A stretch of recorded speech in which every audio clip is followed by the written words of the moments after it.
King Turbo. What the hell do you do with them now? What they do to you? I used to DJ with them. You used to DJ with King Turbo? Yeah. What do you mean? Like I did a whole clash with them. Like I was the selector and shit. What? Hold on. You never told. I never knew that. Yeah, I have like a whole history in the sound clash scene before I kind of switched over to like. So like the commercial. content thing? Yeah. Oh, okay. So that was like your real start kind of thing? Yeah. Oh, look. I was heavy in sound clash. Like I won enough sound clashes. Really? Fully loaded, all that shit. You? Wait, hold on. So pause. So wait, hold on. What the fuck? So Yeah, let me show you pictures of the trophies. wait. So you're telling me DJ Natural Wav was Selector on King Turbo? Yeah, 100%. King Turbo Loki gave me the name Natural. Which is crazy that like man's like, yo, why you always talking shit about them, blah blah blah. It's like they don't know that like it runs deep. Pause. How History. so when was this? Like when was this? This is when I was like 18 because I was in university at the time. Mm-hmm. So when was that? That would be like 2020. Yeah, I want to say like 2015, 2014 type thing. Mm-hmm. But yeah. So in 2014, you selected for King Turbo. Who else? Just King Turbo alone? I played with Soul Survival as well. And Soul Survivor. So yeah, who that's was who I first? played with the most though. So how does that work then as a selector? Because you were a selector or were you a DJ? I was a selector. Like before I was DJ Natural, my name was Junior Selector. Like I used to play on Reggae Rhythms 89.5 CIUT. Big up to Patrick Roots. I was like in grade 8. I was like in grade 7. You know what I mean? But it's because my pops was a DJ, you know what I mean? So we had these connections. But still, he would have to pay man's off, break off man's certain cushion things. But as a youth, I don't know. I'm thinking like, oh, like they just love me because I'm a kid, blah, blah, blah. But that was like the selling factor, you know? So I'd pull up. And because it was like a roots and culture station, people would kind of like marvel at the fact that this young youth is playing like John Holt, Dennis Brown, you know what I mean? All them type of tunes. So like, even when I would do shows, like I did shows for like Marcia Griffiths, Freddie McGregor at the Harborfront and stuff. Wow. But that was all pre-natural. So because it was roots and culture, when I got to high school, I was kind of like embarrassed to like show the girl and show my friends, you know, because like the old tunes. yeah, because back then like the girl that were into like the dance sound and the ragga, you know, and like so oh hey, listen to my radio show, like you know, so the girl were really having it. So when I became 18. I dropped the Junior Selector thing. I'm like, I'm done with the reggae and the roots, and I'm gonna move more into stuff my own age. You know what I mean? So I was playing with Soul Survival before. I was doing clashes with them and stuff. You know what I mean? Like we won Fully Loaded together, all that stuff. Like we did a lot of things together, and then that just kind of ran its course because I just felt like I wanted to do new things. And then King Turbo, they were going through changes as well. King Sharp was there selecting, and King Sharp and my pops was cool, so they knew I was a good DJ. They wanted like a new, fresh thing wanting, so they ended up putting me on like the roster or whatever. So I was DJing with King Turbo. We did a clash against Young Hawk, you know what I mean? And so yeah, Young Hawk's a big sound from New York, and basically like leading up to the clash, like at this point I'm only 18 years old, you know what I mean? So like I'm used to clashing with Soul Survival, where like I'm not gonna give out all the strategies, but basically, we're super prepared. Like, we're very anything that could happen, we have a plan for it. You know, as I'm preparing with King Turbo, these niggas is like, oh no, like the best strategy is no strategy. You got, they got some like a clash. You can't anticipate what the audience is gonna think. You have to feel the vibes in the moment. I'm like. All right, you niggas is the veterans, you niggas is the legends. I'ma let y'all cook, you know? But still, I still prepared something for the first round, you know what I mean? So the first round was mud. We win the first round, everything's okay, proper. Second round forwards, I'm like, all right, guys, like what are we gonna do now? King Sharp's thinking, he doesn't really know. Man Dem are thinking, like, they're just throwing out like random tunes and shit, you know what I mean? Mm-hmm. And because we're thinking of the songs to play, we're not hearing what Young Hawk is playing. So we don't realize that we're lining up tunes that Broski just played, which is a cardinal sin. Yeah, you You can't, know what I mean? play back tunes. So Clash is going nice, and boom, first playback.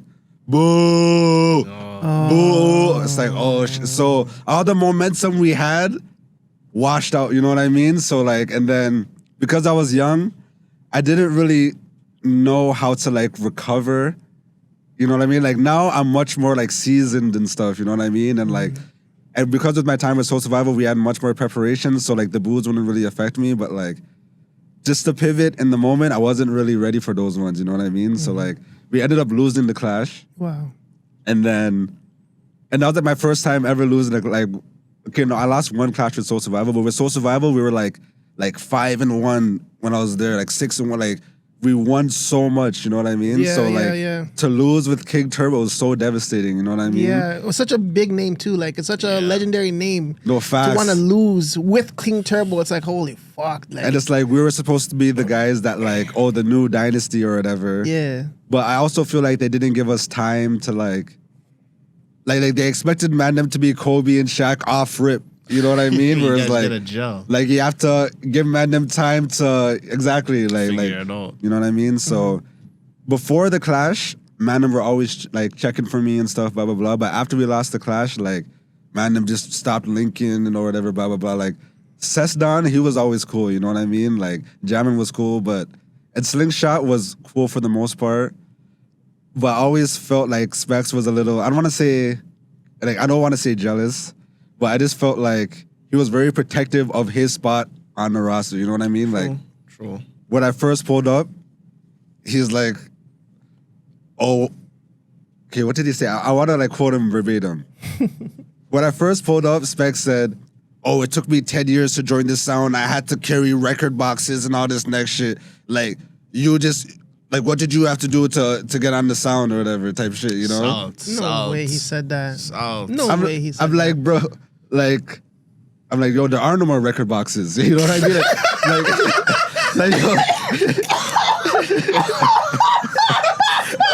Like even if There's no crates. Facts. No crates. like, even if I wanted to, okay, like, let's say I want to, like, I want to put in the pain, you know, I physically can't do that. Broski. Like what you want me to do, fam? You know? And then, like, one time we're DJing a boat cruise together, right? Yeah. So the boat cruise was themed. It was like 90s only type shit or whatever, right? So the whole night, man's are playing 90s, man's are playing 90s. But then for like the last hour, they're like, okay, you guys can play new tunes. So like, yo, Natural, you can run some new tunes or whatever, right? So obviously, like, these are like the only new tunes for the night. Everyone's going off. I'm doing like a wicked set. Then at the end of the night, Specs is like, yeah, you did a good set, but it's an easy layup. You know what I mean? Like, oh, anyone could just run new tunes. I'm like, come on, bro. Like, Backhanded compliment. like, you know, even if someone throws you the alley-oop, you still have to slide that home. You know what I mean? Like, enough mans catch the alley and they fumble. You know what I mean? So like, I always felt that kind of vibe.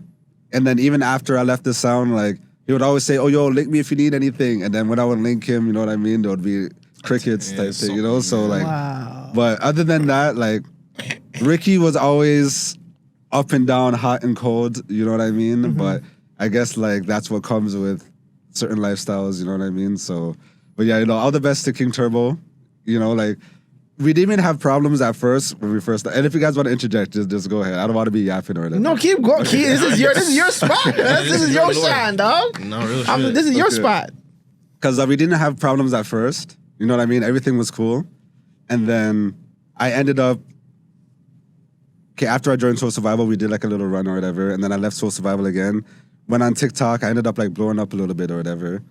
But I was still tapped into the clash scene, you know? And then at this point, this is like 2023, Polyphamous is going crazy. Like, Polyphamous, King Klepto, touring all over the world, clashing like every month. Like, so I'm like, Bringing the scene back. you know what I mean? And at this point, King Turbo hasn't clashed since like before COVID type thing, you know? So I'm just like, okay, is there a new king? Like, there's like a Facebook group called like Sound Clash Fraternity or like Canadian Sound Clash Fraternity. So like, it's supposed to be a discussion form, you know what I mean? So I just made like a little discussion like, yo, is King Klepto the new king? Like, is King Turbo parked up? Like, what's going on? But because I said, is King Turbo parked up? Man, them got in their feelings. They're like, oh, you're just sad because you're not on the sound anymore, blah, blah, blah. And then Ricky came, I don't know if man was on a bender or something. He starts, oh, suck your mom. This is like, man's always taken too far, you know what I mean? Like, and then ever since then, it's just like, all right. Then I just started, I would always roast him, you know? So Slingshot, like, he went live one time and he only had like 11 people in the live or whatever. And you know me, I'm a big view shaver, you know? So I'm just like, yo, this can't be the king if, like, you know, if they have no motion, you know what I mean? And obviously King Turbo has motion, you know what I mean? But like, because I started antagonizing them, it just became like a little thing, you know? But I don't have any personal problems with them. I actually seen Slingshot the other day at a booking. We were booked on the same thing, and like, I went to dap him. I could tell he was kind of like taken aback, but like he still dapped me up. So, you know. Wow, that is. I never would have expected DJ Natural to be on King Turbo or Soul Survivor. That is crazy. Heavy names, heavy hitters. The Soul Survival story is crazy, but we could get to that another time. You know? Not going with now. No, let's go. I want to hear this. This is interesting to me because I love Sound Clash, right? I love Sound Clash culture. So like, when I hear the stories behind it, it's like, what the fuck? What am I missing? Because I wish I was in that culture. I wish I was selecting tunes. I wish I was making dubs. Like, I wish I was in that. Like, me, I feel like if I was to be in, like, any kind of sound or anything, like, I'd obviously create my own sound, but, like, I want to create my own dubs like Mataran would do. Like, like Bounty is coming, but he's going to say what I write. You know what I'm saying? And fix up the thing and make sure the shit does not... I don't want you to be doing the same dub you did for fucking those guys with me. Like, I don't want to hear my shit on Mighty Crown. Like, no, I want to. This has my shit on it. Like Wyclef. I think Wyclef had a sound. Wyclef would do the same thing. He would write the. Wyclef does have a sound. I know he does. Like, it's like, you know, like, that's the type of person I would be in the sound world. But like, Wyclef has like Whitney Houston dubs, Michael Jackson dubs, Kenny Rogers, crazy. This is Michael Jackson for Wyclef. Like, I heard that. Yeah. Back in the day, I heard that. I'm like, what the fuck? Wyclef is fam. Wyclef a lot of the Japanese sounds fucking heavy. They have some really crazy dubs that you cannot. That there's artists that don't do dubs, but Mighty Crown has them. Yeah, Mighty Crown has 50 Cent on dubs. They don't do dubs? Fam, there's artists that do not do dubs. They don't do dub plates. But Mighty Crown has the exclusive ones. Yeah, Mighty Crown has like Neo, 50 Cent, Akon, all them type of man there, bro. It's crazy. But yeah, tell us the Soul Survivor. Okay, with Soul Survival, this one is more like, this one is super personal. Not like in like a bad thing, you know, but just like there's a lot of history and a lot of lore. You know, because even when I was on the radio on CIUT, I was representing Soul Survival. I was on Soul Survival, you know. And I want to say I was like maybe 13 years old when I did my first clash with them. This is Fully Loaded. You know, this is like Fully Loaded 2008, maybe 2009. So Tasha Roses is one of the judges, Polyfame is one of the judges or whatever, and then stacked lineup. But again, because I'm a young youth, that's one of the factors or whatever. And Soul Survivor has crazy dubs, you know what I mean? Yeah. But you just have to be able to select them a certain way because like the way they're cut, a lot of them are killing style, but a lot of them are like beautiful style as well, you know what I mean? So you have to be able to know when to chop them or whatever, blah, blah, blah. But because me and Pablo or whatever, we kind of like, he kind of seen me grow, you know what I mean? I kind of grew up with the sound. So the relationship I had with the Dubplates was crazy. Like, I knew the Dubplates like the back of my hand type shit, you know? So most sounds were slaughtering sounds, you know what I mean? Like, we're going crazy. We won all the Fully Loadeds, huge trophies, all that stuff. I could send you pictures so you could put the proof or whatever, right? And then the first time I left, because I ended up leaving, I left and then I went back and then I left again, which sounds crazy. But the first time I left, it was just because I was in high school or whatever, and then like because there was a lot of like of the reggae and like the basement jam type things, you know, like I don't know, I just felt like I was living a double lifestyle, like on some Hannah Montana shit where like okay, I'd go to school, I'd be a regular youth, and then at night I'm at like some rum bar. You know? So I'm just like, yo, like, I want to start doing after hours. Facts. Like I want to start doing shit like with people my age or whatever, right? And then I also felt like I hit a ceiling with them because we also did some good stuff. You know what I mean? Like the Freddie McGregor show that was with Soul Survival. You know what I mean? Queen Africa, Marcia Griffiths, all that stuff. So we did some great stuff as well. But then I just felt like I wanted to just like focus on myself a little bit. So so we let it was cool, you know what I mean? They're doing their thing. Nothing wrong with I'm doing my thing. I end up joining King Turbo, and they were supportive of that, you know what I mean? Okay, I was about to say, was there any blowback with joining another sound, you know? Yeah, or at least to my face, they were supportive of it. Okay. I heard through back channels that but you know, Man Dem was gonna talk, whatever, blah, blah, blah, you know? Yeah. So then, fast forward, I end up leaving King Turbo or whatever. And then I just still had the itch for it, you know what I mean? And I'm like, if there's any place that I'm gonna go, I'm just gonna go back.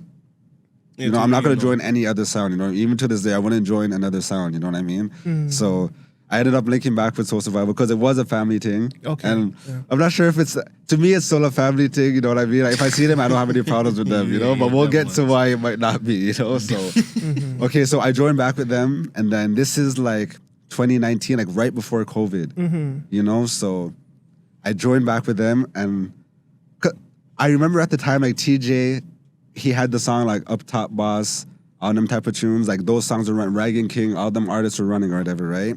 And then Soul Survival was just cutting pure tunes or whatever. And I was always a person like, when I was on the sound, I'm putting my money up as well, you know? So then I would just be like reasoning me and Pablo, I'm like, yo, like, we have some good tunes, but we don't have no buju, bro. We don't have no, you know what I mean? So we just started thinking of like, hey, how are we gonna get these artists? And then we started putting our bread together so we could start getting like some high caliber, because they already had Dennis Brown, you know what I mean? And they already had from back in the days, but like to not have no buju is crazy. Yeah. So then Buju ended up getting freed, broski. Because Buju was in jail for a long time, you know? So Buju gets free, and then at this time his dubs are going for like 1,500 USD, you know what I mean? Take it, yes. Bro. Shell out that 1,500 for a dub that you're gonna keep for the rest of your life. So, okay, I'm not gonna, although you guys know I like to I'm not gonna down talk Man Dem too much, you know what I mean? But there are certain members on the group that are, niggas is broke, you know what I mean? So Man Dem aren't putting up bread, you know? Shout out Vibes. Yo, Vibes is a real one. Vibes, no matter what, he's putting up his bread.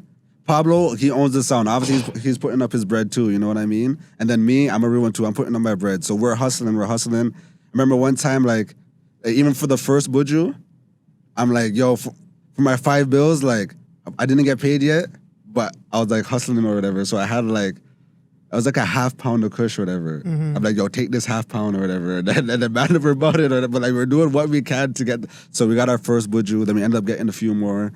The first clash I did back with them was versus Laser Force and some Next Sound or whatever. Smashed them and it was crazy. That kind of like got our momentum back. We did a clash against the Next Sound from New York called Delta Force. And this is like a sound from the 90s or whatever. So like, this was like, they have some big tunes or whatever, right? But again, we're always prepared. We always strategize. So we smashed them again or whatever.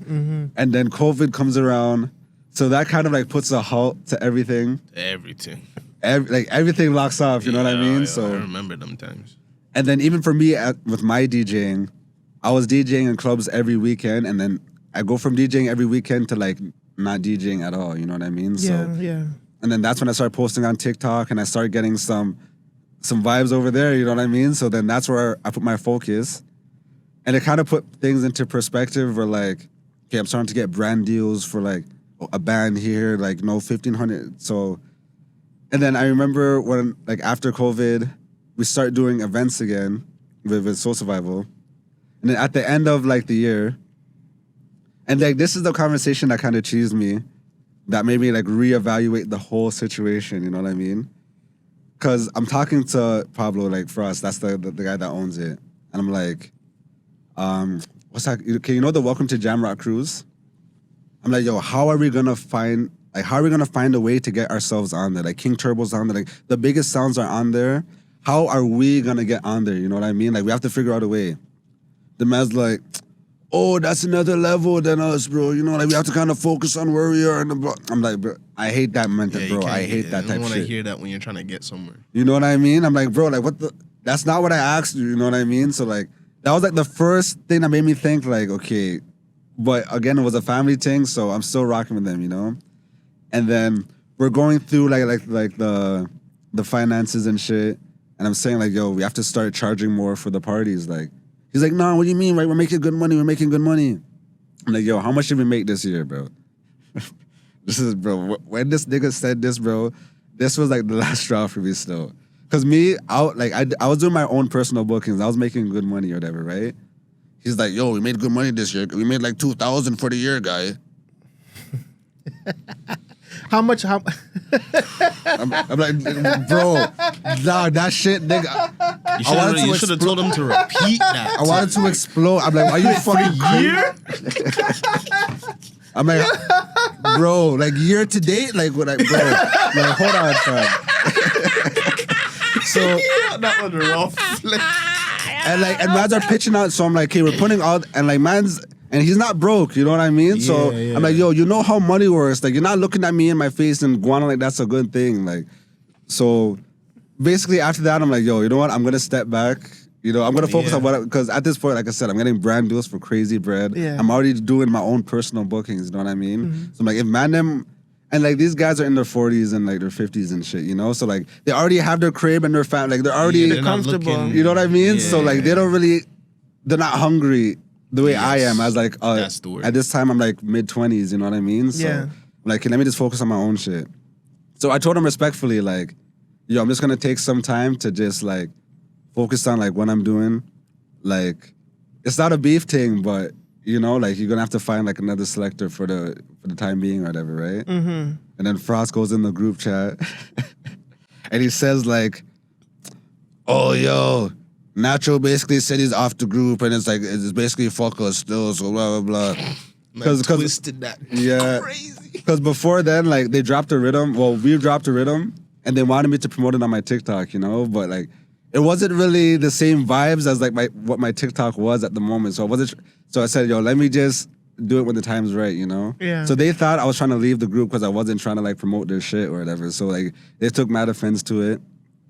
So then it still wasn't a beef thing or whatever, right? Mm-hmm.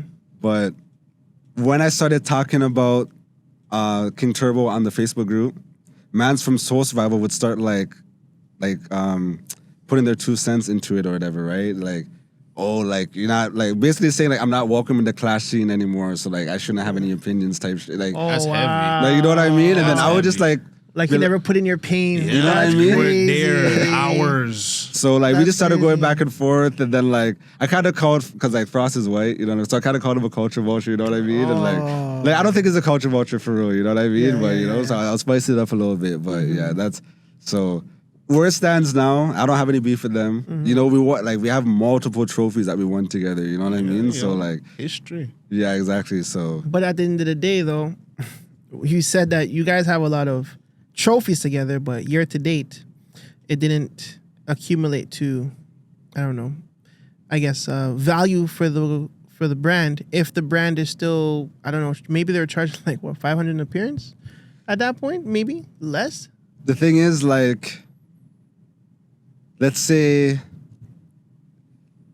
it's like a one, because certain mans is like there's like 12 DJs on the bookings. You know what I mean? I know. So like, okay, each DJ is getting a bill 50. You know what I mean? Yeah. Then this is a sound. So like, okay, some masters go back to the sound, or like, okay, you're the selector, so you could just hold the bill. But even like, yo, bro, that's why I'm like, yo, like, let's stop taking these small bookings. Like, let's figure out a way where we could brand ourselves and start like leveling up. You know what I mean? Like, we've won multiple clashes. Mm-hmm. Let's start taking clashes with sounds that we might not trample, or sounds that like it might not be a complete fair fight. Like, let's go again, maybe not Adiz, but we could go against like they did clash Young Hawk, but someone in like those kind of tiers, you know what I mean? Like consistently.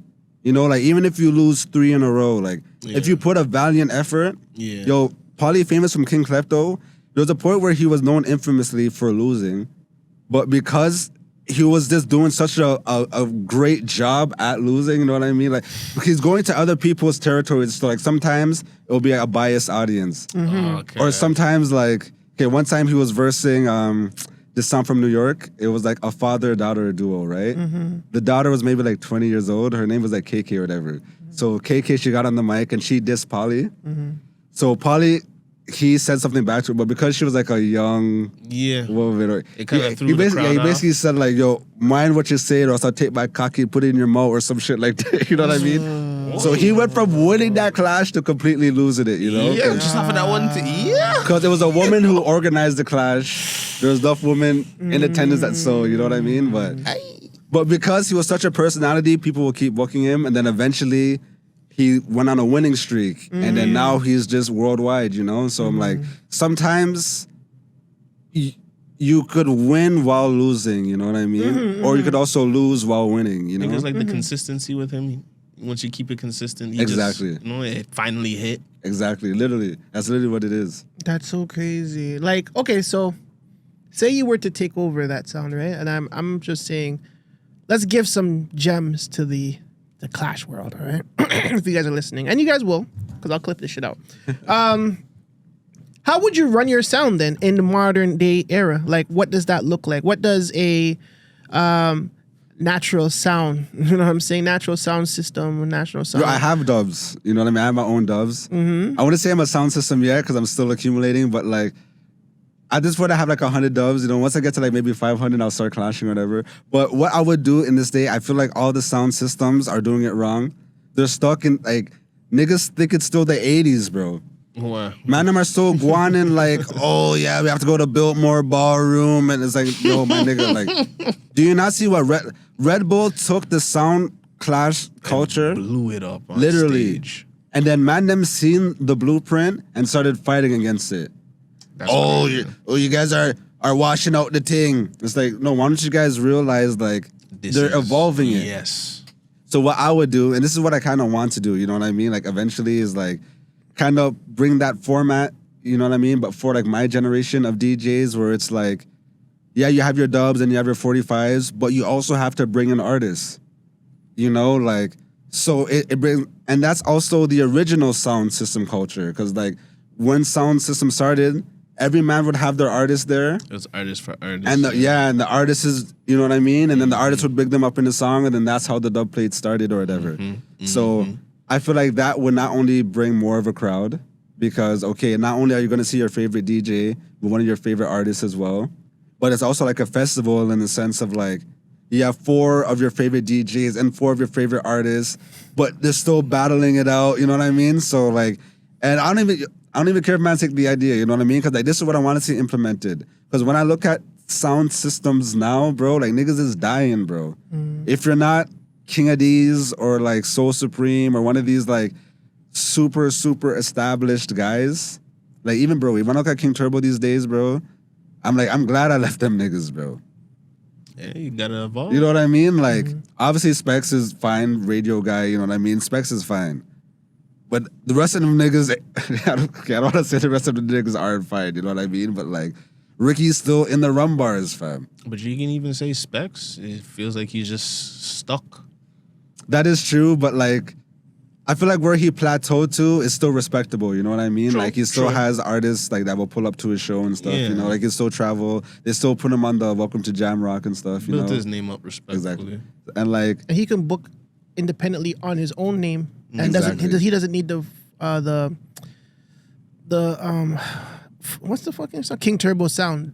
He doesn't need that backing. And right? like the new generation, they don't know who King Turbo is, bro. Like anyone 25 and younger, they don't know like You're not lying.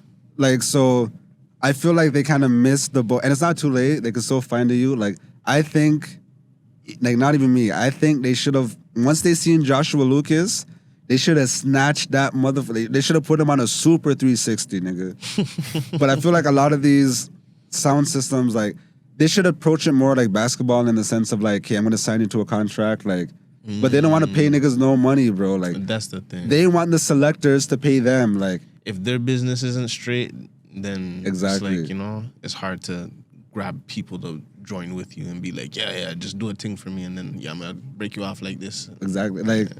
But what's wrong with if I like what's wrong if I'm a young up and comer selector or whatever, and I see King Turbo and it's like, yo, I want to get down with the sound, and they say, okay, yeah, you want to get down 1,000, you know what I'm saying, and we can put you on. What's the problem with that business model if I put $1,000 in their pocket for them to put me on?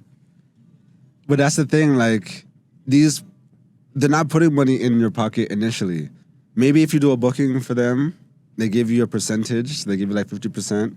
And then 50% goes back to the sound for dubs or whatever, which is like respectable. But like, these days, selectors are making their own name and they don't need to win a clash to like become popular, you know what I mean? Facts. They could have one Instagram reel that goes viral and they're shot. You know what I mean? Like, they don't even need to cut dubs, bro. So a lot don't nowadays. Niggas are doing mashups and getting more love than man sitting in studios and sending money and all this shit, you know what I mean? Like, man will do a mashup for an artist, the mashup will go viral, the artist will link up with that creator. You could send like 10,000, 20,000 accumulatively to an artist, and then the artist won't give a fuck about you know what I mean? Yeah. And it's just like... I sent 20,000 and you don't care. You know what I mean? So like I feel like they're still stuck in the past. And because they were on their high horses and they get kept for so long, the newer DJs are like, okay, fuck you guys. You guys stay in your little echo chamber. We'll stay lit out here. You know what I mean? Yeah. No, that's great information. Listen, shout out to King Turbo. Shout out to Soul Survival. Shout out to all the sounds that out here. But y'all niggas need to do better for sure. I think for us to even the thought of sound clash culture dying, it hurts my soul. Because that should be up, especially if these guys are taking that to a higher plateau. Like, you still see people doing clash, artist clash in Jamaica. You still see people doing head-to-heads and Sting. People see that. You see the whole format. They took verses and they took the Jamaican culture, versus head-to-head battle, and they ran with it. Like, why is sound clash dying? Why couldn't that be another form? It's because, like... In Jamaica, Man Dem will take their bread and invest in the shit. In America, Man Dem will take their bread and invest in the shit. You know what I mean? But in Canada is the only place where like Man Dem are afraid to invest in the culture, which I understand because a lot of the times they don't make their money back.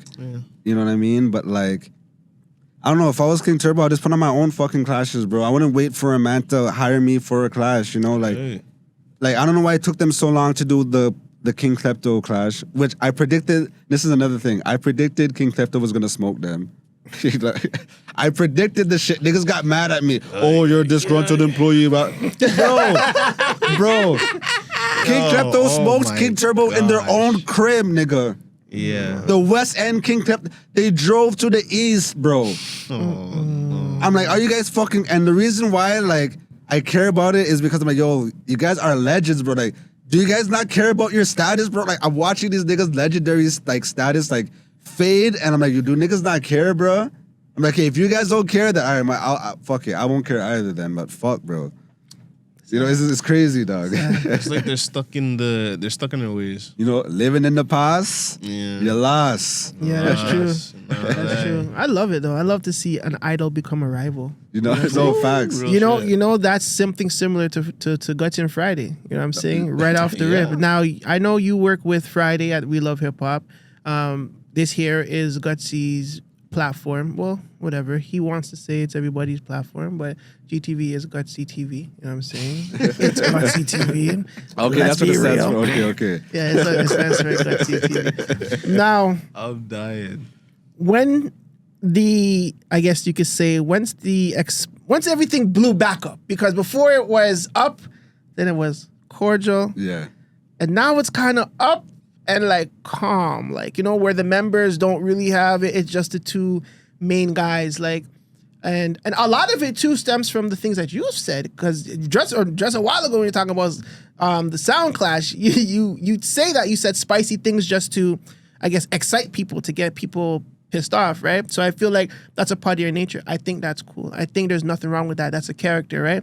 Do you ever feel like, holy fuck, I might have said something a bit too far after you said it? Like, how do you even feel about them going back and forth? You know what I'm saying? I know Guttzy was saying very disrespectful stuff about him.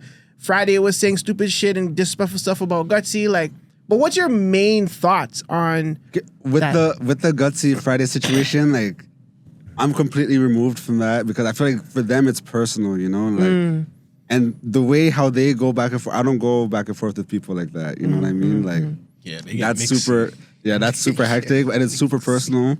And I don't know a lot about it, you know what I mean? Like, I know some shit, like Friday obviously like told me some shit, but I only know one side, you know what I mean? So I would have to hear the other side as well, you know? So I want to let them have their shit. The way how I do content is, the way how I feel is, if you're a public figure, whatever space you're in, like if you're in music, Man Dem should be able to criticize your music.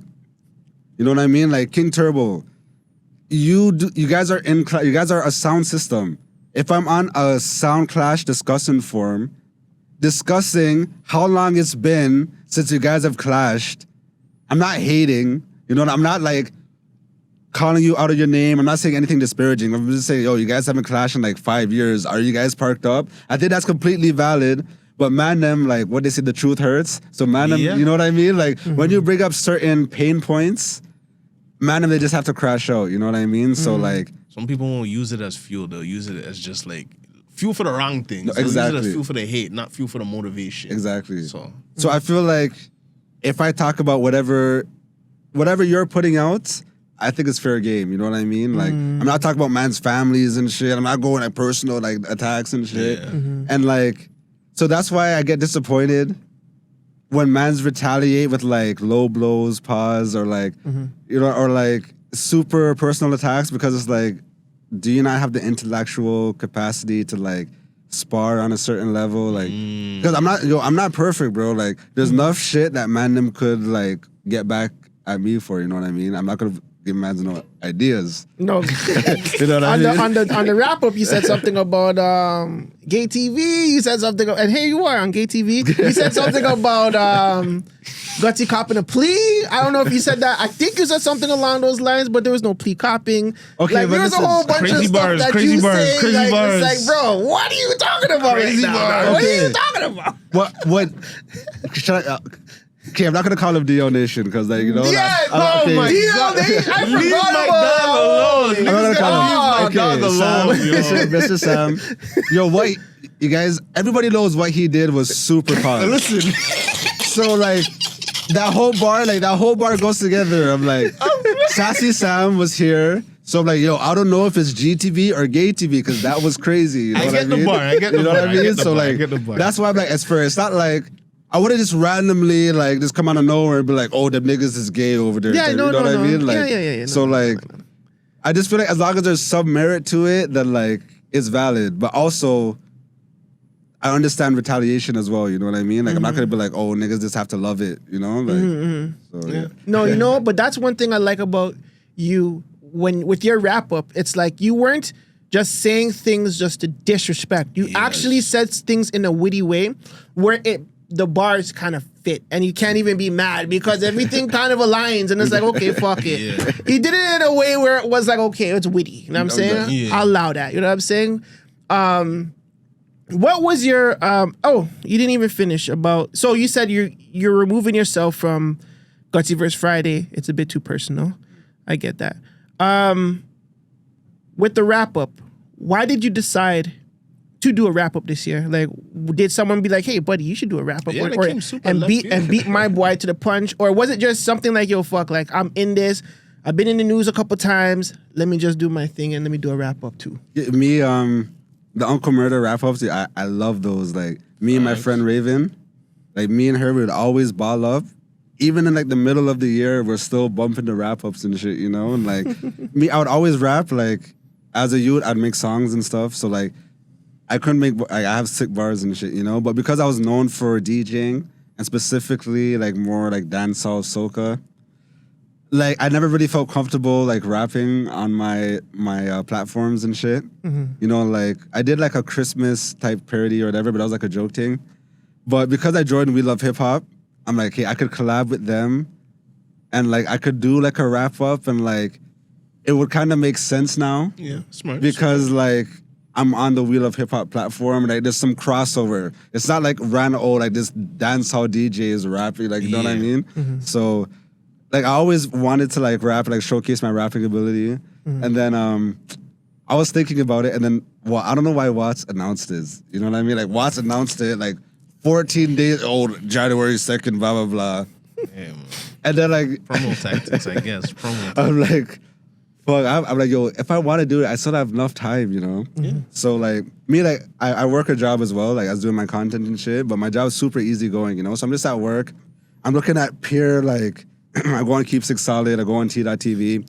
So at January, I just go through like the whole year or whatever, right? Yeah. I'm like, yo, there's a few good stories out here, so, you know what I mean? So I screenshot all the stories I want to talk about, and then it took me, I want to say, maybe like an hour and a half, just to like write out the bars and shit, and like put it all together and Quick shit. cocoa. And then like I'm like, nah, okay, I have to do this still. Like I have to do this still. You know what I mean? Once you put it on paper and write that down, you're just like, yeah, flows. I'm just, yeah, it's time to go. And I'm like, I hope Watts doesn't feel away.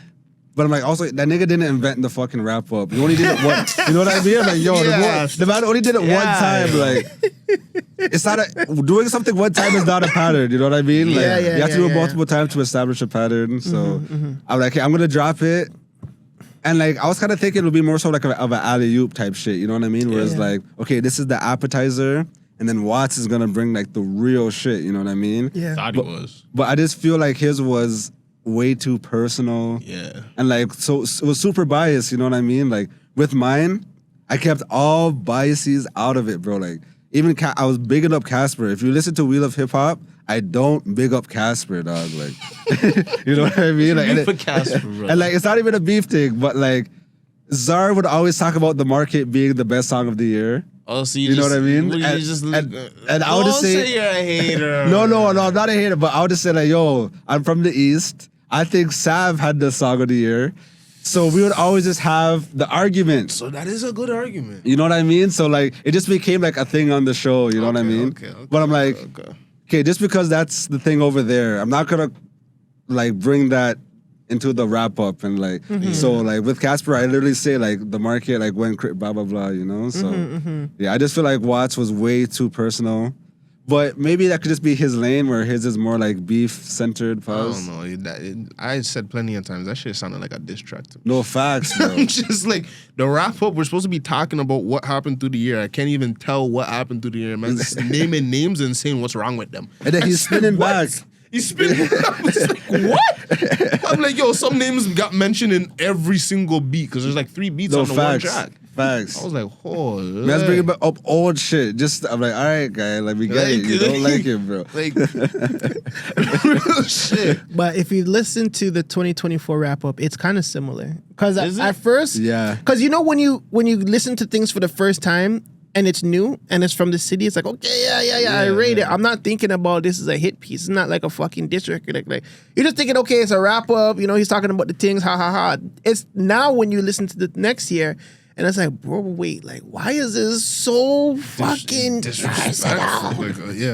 What does Goldie London have to do with anything? What do you have to talk about her BO for? What the hell? Like, why is that even a thing? Like, she looked like she smelled like good roses on the tin. I'm just like, yo. This is the thing. Goldie London put out a lot of great work this year. I feel like if you wanted to diss her, acknowledge the fact that she put the girls together, put on a good, put on a good run this year. You know what I'm saying? Because she knows she's not good for the run. She will run and stop.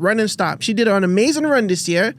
And then if you want to take her a shot at her, take it. But that's what Uncle Murda does. Exactly. Uncle Murda will talk about the situation if he has a situation like I feel the very first one he was like, 5 niggas told me came and shot pussy things. That's what I don't know. That's what 5 niggas told me things. Like you know what I'm saying? At least he tells you these are the things that's happening in this world. It's like it's just crazy. So if you want to do that, I feel like acknowledge her glory. And then shoot her down. Exactly. Like it's just breaks for better listening. You know what I'm saying? But right off the jump, he's dissing his ops. He's dissing Icy 3, 4, 5 times. Dissing this person. Dissing that person. Dissing us. Like, come on, bro. Like, what the hell is wrong with you, bro? Like, it's a rap, my nigga. Like, at least be more clever. You rap, right? Like, that's why I felt like his diss record to OTS Gates is way better. I agree.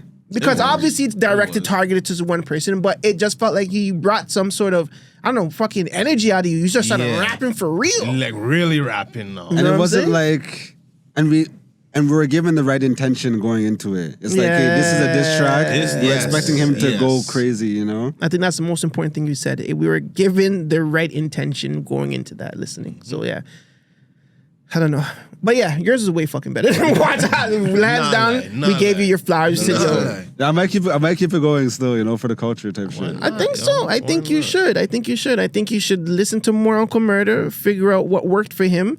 Facts. And fuck it, copy, emulate. You know what I'm saying? Do the exact same thing, but it's just for the Canadian side of things. You know what I'm saying? And I think that'll be freaking dope. Speaking of Icy, we spoke about him like 5 times on Watts. You also had a little with Icy. You guys were talking about numbers, right? You guys were talking about numbers, and he doesn't respect your platform. Yeah, it's cause remember when I did I gave out like some awards. The awards on Wheel of Hip Hop or whatever. That was controversial. Yeah. So like the brown guys got cheesed or whatever. Well, yeah, you were disrespectful at that one. That's 100% true. Of the year. Yeah, like what? No, the brown bandits. What the hell? Why would you say that? That's racist. We'll get to that. Brown bandits? What did they do to you? We'll get to that. What did they do to you, brother? But I also gave Icy the Gossip Girl of the Year, which is kind of crazy. Wow. But you know what though? No. But you know what though? And all respect, dude. You know, in Gossip Girl, the Gossip Girl was a guy. At the end of Gossip Girl, it was a guy. Like, come on, we come from Yard. You can't be calling the next man Gossip Girl. But it fits. Not to say like he deserves an award, but I'm saying the Gossip Girl ended up being a guy. I get what you said. It works. It works. So at the end of the day, if he's doing gossip, that's the energy he's giving out. It's gossip energy. Yeah. So like, but then he got super cheese or whatever. And then he started going crazy on his live. Mm-hmm. But then he brought it to a place where it's like, oh, when we see him, we're gonna bottle him, da da da. And it's like, damn one. You know, I don't like that. You know, I'm like, hey, yo, bro. You know what? So then I ended up joining his live stream and shit. Yeah. So I'm just like, yo, bro. I didn't apologize. You know what I mean? But I did retract my statement. You know, I did retract my statement. I'm like, you killed me with the retracts. Yeah, you always retract shit. You need to stand on business, sir. I think that's the first. That was like the first time I tried. I don't think I retracted anything else. Cap. And no, what was the one? Where is it? You said about the rap, the Boondog one, and you're just like, oh no, let me take that back. No, I had no beef with that. It's the GGs. It's the GGs clip. Yeah, that's what it was. But it's because they clipped me out of context. But it's because I'm like, I said because we're talking about the top 5 or whatever, and I'm like, doesn't he like not have many people left? Like aren't most of them gone? But I was talking like in the bin. But the blogs clipped it oh, he's saying the, you know what I mean? Wow. So I'm like, no, that's not what I'm saying. You know? Yeah. But that's you gotta watch what you say. No, exactly. There's blogs and they're doing things to get spice, fam. They don't care about how you said it. Like, no facts. You said it away. It sounds like that. I'm clipping that. I don't care about what you said after. I don't care what you said before. Like, no facts. You said this about that. Where it's going. You know what I'm saying? You put that stupid little tagline. Oh, DJ Natural said, all of 5 people's dead. Like, you know what I'm saying? But that's not what I meant. Like what? I want to be able to go outside, you know? I feel you. Shit. So like, even with the Icy like situation, I'm like, you're obviously not a girl. You know what I mean? So like, that's factually not true. Yeah. So I'm like, okay, so I'll take that back. I'm like, I'll say you're a gossip guy. You know what I mean? So, but, you know, like Gossip Girl is not true. So I'll take that. Like, that's fine. I'll take that back. No, that's crazy. That's crazy. So at this moment, you guys, obviously, you guys are good now. Yeah. You guys are in a better place. Yeah, definitely. He respects your platform. Yeah, exactly. Because he was going off on your shit like, oh, you don't do this and comparing platforms. No, you were comparing the platforms, I think. One of you guys were comparing platforms on who does better, who doesn't do better, and whatever the case may be. You guys do both different things. Because at first, he was trying to say that, like, I'm not a guy in the city or whatever. Which, like, there is some merit to that. Because why do you think that? Why do you think you're not a quote-unquote guy in the city? Because... yes, I do have 200,000 followers on TikTok. I have like 15,000 on Instagram. But when I look at my demographics, my number 1 place is the US. My number 2 place is the UK. That is the Caribbean. And then Canada's like number 4. Yeah, and these you know is what I who mean? you're from. This is who you're promoting to every day. You know what I mean? Like it hurts. So, and I even find like a lot of DJs like They don't comment on my shit. They don't like my shit. You know what I mean? Like, I think a lot of them are cheese that I'm the one that was able to figure out the formula. Because I was gonna say the way you package your TikTok when you started booming during the COVID thing is like you're actually doing your own clashes. No, exactly. But you're just facing. There's no artist there, but you're doing the best songs. Exactly. Literally. You know, and you're doing it in a content in a form where it's going to click with a viewer. Exactly. So it's not you don't have to necessarily sit there and watch the whole clash all the time like it's on live. But you know, the way you short form your videos is good. It's really good. I liked it. Yeah, and like I was very early to the wave, and I feel like I kind of started that wave at least out here. You know what I mean? But because Canada was my number 4 demographic, that's kind of why I like positioned myself to join We Love Hip Hop. Because I kind of wanted to get my face, because people would recognize me in the city, you know what I mean, from my TikTok videos, but like, you know, mostly Gyal, mostly people from like the dancehall, soca space or whatever. So, and I know that Soupy is like, he's a super guy in the city, you know what I mean? I'm just like, okay, when I go to the States, when I go to Jamaica, like, I get more love than my own place. So let me start doing more content out here while still focusing over there. So... yeah, like that's... No, smart move. Do you think it's because of the music that you present to the public? Like you're presenting, like you said, dancehall, soca, and where is that more prominent? That's obviously more prominent. Not here. Like here is one of the spots that's prominent, but obviously you're going to get love from Jamaica, Trinidad, Grenada, then United States, Miami, LA, not Miami, LA, Miami, New York, you know what I'm saying? UK, and then here, right? So when it comes to like what you do on social media, like how do you feel like you can frame it so that you can get more Toronto love if that's what you're trying to get? Well, that's the thing. I didn't want to completely change because I feel like it would be going backward to like, oh, let me stop focusing on the world and just focus on my city. Yeah. So that's why strategically I'm like, if I join We Love Hip Hop, that alone will make my face recognizable in a certain subsect of the city. You know what I mean? While I still focus on my own content and like still build in the world type shit, you know? Well, that's true. That's true. Smart. And Junie, you have any questions? No. You just chilling? I was enjoying the vibe, you know what I'm saying? Enjoying the conversation. Me and him were talking a little bit before. Yeah, so yeah. I was like, yeah. No, I don't want to have all the questions. I'm asking. Because like I respect your come up. I really do respect your come. You come up like I said. I first started paying attention to you during the whole COVID thing because obviously you know TikTok, it's in your face. Everybody's on their phone. Exactly. So that's when when you say you didn't want to super like focus on the Canadian thing. That's what I felt like I was doing with these guys. Like when they offered me the opportunity to come out, I was like, this is perfect because like when I'm streaming, I don't know why. I guess because I'm playing video games across the North American servers and shit, I just built an American audience at first. It wasn't a big one, but it's still the ones who are watching me whenever they come in.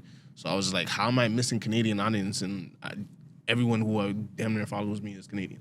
And I feel like the American culture, like they're more, like they accept the creators more. They accept artists more, you know what I mean? Even in the UK, like the UK has their own ecosystem where artists could sustain themselves, you know? Like I think Canadian culture, like we're just kind of born and raised like, oh, you go to school, like then you work, then you die type shit. Like we're not really taught to think outside the box.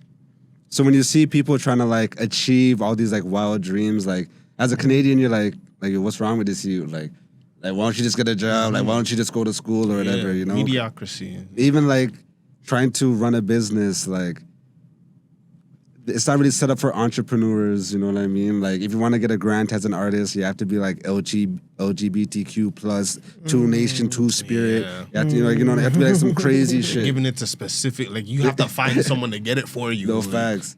You have to jump through pure hoops and shit. So, like, yeah, like, I feel like Canadians aren't set up to, like, support our creators, but it is changing, you know, like like certain mans, like even like streamers like Kishka and those guys are like kind of changing the culture a little bit for the new youths.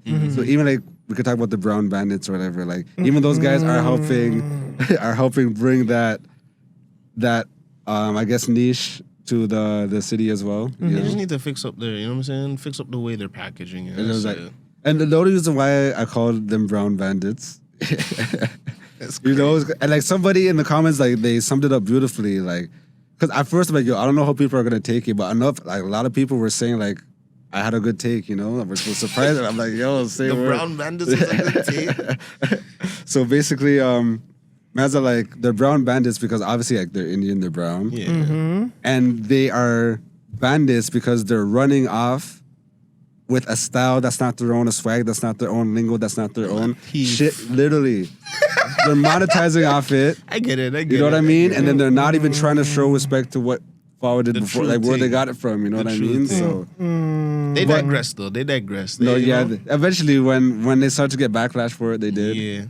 But I do feel like Marlon went too far when he started talking about like. You think he went too? I don't. Yes, think he went did. Too far, he did. though. He did. When he said, "These guys are brown," like if they were black youths, I would have had nothing to say. That's where he fucked up. Even if that's how you felt, you don't say that out loud. Yeah, but it's like they say, it's not.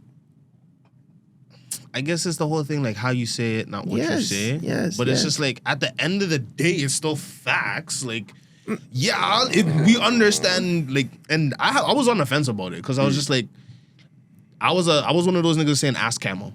Yeah. Because I'm just like, he's like literally the line. He's the line. The man's from over there, we're Sri Lanka, Sri Lankan, and grew up in the hood of Scarborough. So he's been talking like that for decades, years from Bond. Yeah. So it's just like, niggas like that, how do you look at niggas like that and then be like, okay, I'm just gonna go make fun of the accent? Yeah, because I feel like that would be an authentic representation of what it is. Literally, You know? I would hear think like, yo, that's your older brother. Because I knew some Sri Lankans that came to like my elementary school, and I'm just like, yo, why these guys so tuggy for? It's because they're from Scarborough. And even the Tamil Tigers back then, like, yo, man, them I used to just be going learned crazy. about that. Oh, for real, eh? Yeah. Wow, you just learned about that? Just learned about the Tamil Tigers. My brother was telling me, yeah, it's like kind of like a militia thing. Yeah. So I was just like, okay, I respect it. I remember one time I was at the basketball court by Mother Teresa. This is like when they just built the new one. It was fresh. And then like we're playing ball. Yo, I look to the right, like this Honda pulls up or whatever, right? Pure Tamil youths run out with pure machetes and shit. They caught this one youth. Yo, the man's shirt went from like white to red in like 0.2 seconds. Yo, the way they dealt with this youth, like I'm like, yo, They don't crazy, play, bro. coming out with box cutters, like No facts. screwdrivers, all them things. That's why I was just so confused. I'm just like, understand if you're doing the accent for the viral factor, that's cool. Yeah. But don't perpetuate it like this is how you actually talk every single Facts. day. Because there'll be in streams and they'll just turn it on real quick. Exactly. Be like, whoa, relax, brother. But a lot of them, they don't know like what, like the history behind it and shit, you know? True. But I think, again, I give them slack because I'm like, they're kids, they're young. Like, they're the new generation. So, like, get it how you can. Get it how you can. I feel like now. if you're from an area and that's how they're speaking, there's nothing you can do about it. That's just how they are. Facts. It's like when you're growing up in the hood and sorry. If you're growing up in the hood and your white homeboy is there and he that's your day one sandbox. You've seen the dirt from this nigga's face before the sun goes down, but he's in the dirt with you, like, and he says the N-word and you guys talk like that. Then I don't think there's nothing wrong with that. You know what I'm saying? Because that he was raised in that element. Yeah, I feel You know what I'm saying? If someone's not black, they can't see the N-word around me. Well, that's you. I'm saying that's you, but like I'm telling you, if they were in the element, I think it's a little bit different. If they're raised in the streets just like you, I feel like there's a little bit more of a like I'm talking about being raised, like talking about like 7, 6, 5 years old, and everybody's talking that talk. Everybody listens to the same music. Everybody's fucking the same bitches, drinking the same water, eating the same food. I feel like it's a little bit different if we guys all speak like that.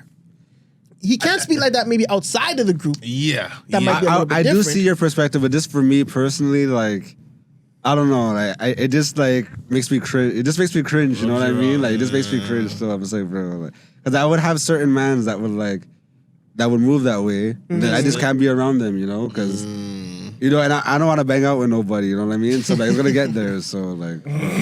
So, you never had no homies outside of the black race to, like, kind of be like, yo, like, Like, you know, so what's up, my nigga? Like, what's up? You know what I'm saying? Like, ever No, a couple mans tried it. tried it? Yeah, but like I would page them or whatever. One man actually tried to bang out, but I'm like, bro, you're not You trying tried to to fight bang me. out to say the word? Yeah, you're not trying to fight me over this, bro. What was he, white or Mexican? He or was something? like Afghan, but he's like, yo, my Damn grandma, boys. blah blah. I'm like, I don't give a fuck about your grandma, but because it's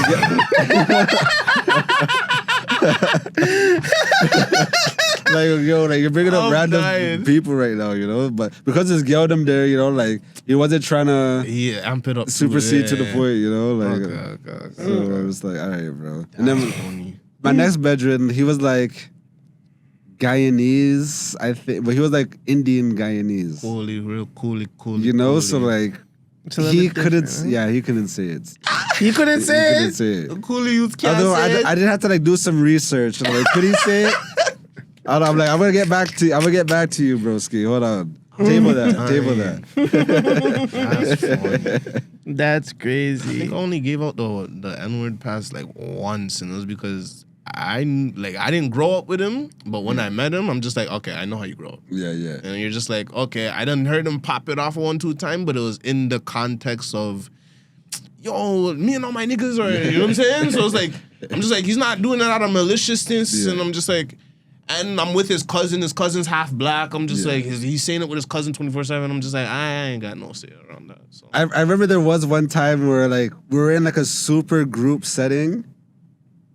And like because like the vibes was already, I didn't want to ruin the vibes because like there was Geldem there and shit. you're Like, side-eyeing things. You're just yeah, like the man said it, and I just had to like give him the look, and he didn't say it again. But I'm just like, I'm like, bro, like the vibes is good, like the Geldem are, you know what I Go mean? easy, go But I easy. won't ruin the night. I'll ruin the whole night. Like, no man's getting no play, fam. We'll be done, fam. I'm dying. So you're one of those guys. You'll pop up. Like you'll say what you have to say when you need to say it. Yeah, I'm very opinionated still, which is like, which I feel people either love me or hate me, you know? People either love me or hate me still. Strong opinion, strong people, right? That's dope. Let's get into this podcast real quick. We have 5 topics. Shout out to Gemini. You know what I'm saying? I don't know if these topics are going to matter. If they're not going to matter, whatever. The A verse, culture clash. Now, we share a border, a language, and a lot of history. We're talking about Canadian and America. But the daily vibe in Canada versus the US can feel totally different. From the way we order coffee to the unwritten rules of politeness, there is a distinct flavor to each country that is hard to describe until you cross that line. Now, the question is, if you had to deport one Canadian habit to the US, something we do too much of, and import one American habit to Canada, something they do better, what would you swap and why? Okay, I would say healthcare. I'll give them some of that, you know what I mean? Although they had their Obamacare working for a little bit, but although I don't think our healthcare system is the best. Wow, it's free. It's up there, yeah. I think it's So you want to pay for shit. You want to pay for healthcare. I'm a little capitalistic still, so Okay. like me, I'm like, if I have it, I'll You go want for more it. money in your pocket. But I feel like insurance covers it though, like even in the If you have States. good, because if you have insurance in the States, yeah, they cover a lot, right? Yeah, so A lot better. Yeah. But I'll give them our healthcare, and I would take their land of honey, like land of milk and honey mindset. You know what I mean? Because like they say, oh, America's like the land of opportunity. yeah. You know, like I Yeah. don't think that's the same in Canada. You know what I mean? It's like kind of like the land of like work and die. yes. Yeah, you know what I yes, mean? Like 100%. build the other man's business type shit. Yeah, You no, know? yeah, you're fucking Yeah. right. So like I would Yeah. definitely take that from America. Okay. What about you, brother? I would take their patriotism. They're That's a good one. they're very together. Like it doesn't matter who's hating on it. They could be hating on each other, but as soon as someone starts talking about them from outside of America, Facts. yo, come here, brother. Let's deal with this first, and then we'll kick back off again. So I'll take that, and then I'd give them shit. Yeah, it's a good question. So. Yeah.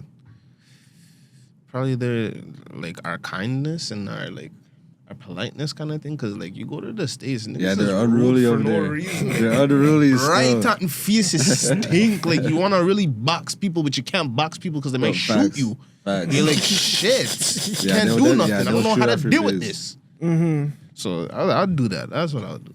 Okay. I'll take their gun laws. Okay. Like their open carry, the gun laws and shit like that. I'll take that and bring it here. Just live in your depon. Just live in your depon. No, because when you see a fucking gun on hip, you know not to try that motherfucker. And if you know there's like if you run a risk at running into a nigga's home knowing that they have a right to protect their land, are you really gonna go and fucking up in their crib? No, facts. Like all these car thefts and all these break-ins will not be happening. Facts. Exactly. They'll think twice because now that's security. You're like, holy fuck, someone's in my yard. I can go and burst that right now. Boom through the door. And nothing would happen to me. So imagine that. Like it's just a mentality. I feel like people think twice to do dumb things to good people. Exactly. You know what I'm saying? Because it doesn't mean because you have it on your hip that you're a bad person. It just means that you are willing to protect yourself at all costs. And I feel that mentality should be here. You know what I'm saying? I agree with that. So I would take their open carry laws, and not only some states have that. Not every state has that, but whatever state has a Texas, whatever, you name it, I'm taking that from you. And I'm going to give away our boring bitches. Like, y'all bitches be fucking boring. Y'all not having no fun. Please leave. Go to the States. That's a good point. Have So fun. that's a good because Excitement. okay, over the weekend I lived with 2 shorties. You This know, guy always has a story. Thank God you're here.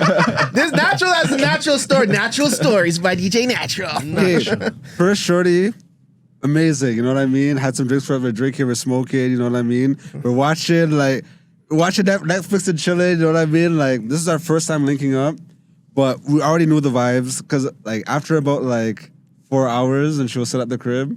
I'm like, I already know what pop. I already know what pop. You know what I mean? We had to smash it.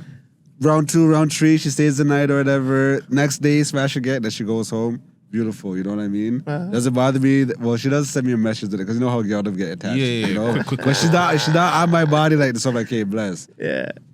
Link up with the next thing or whatever, right? We end up going out, whatever, blah, blah. She ends up staying till like 3 a.m. or whatever.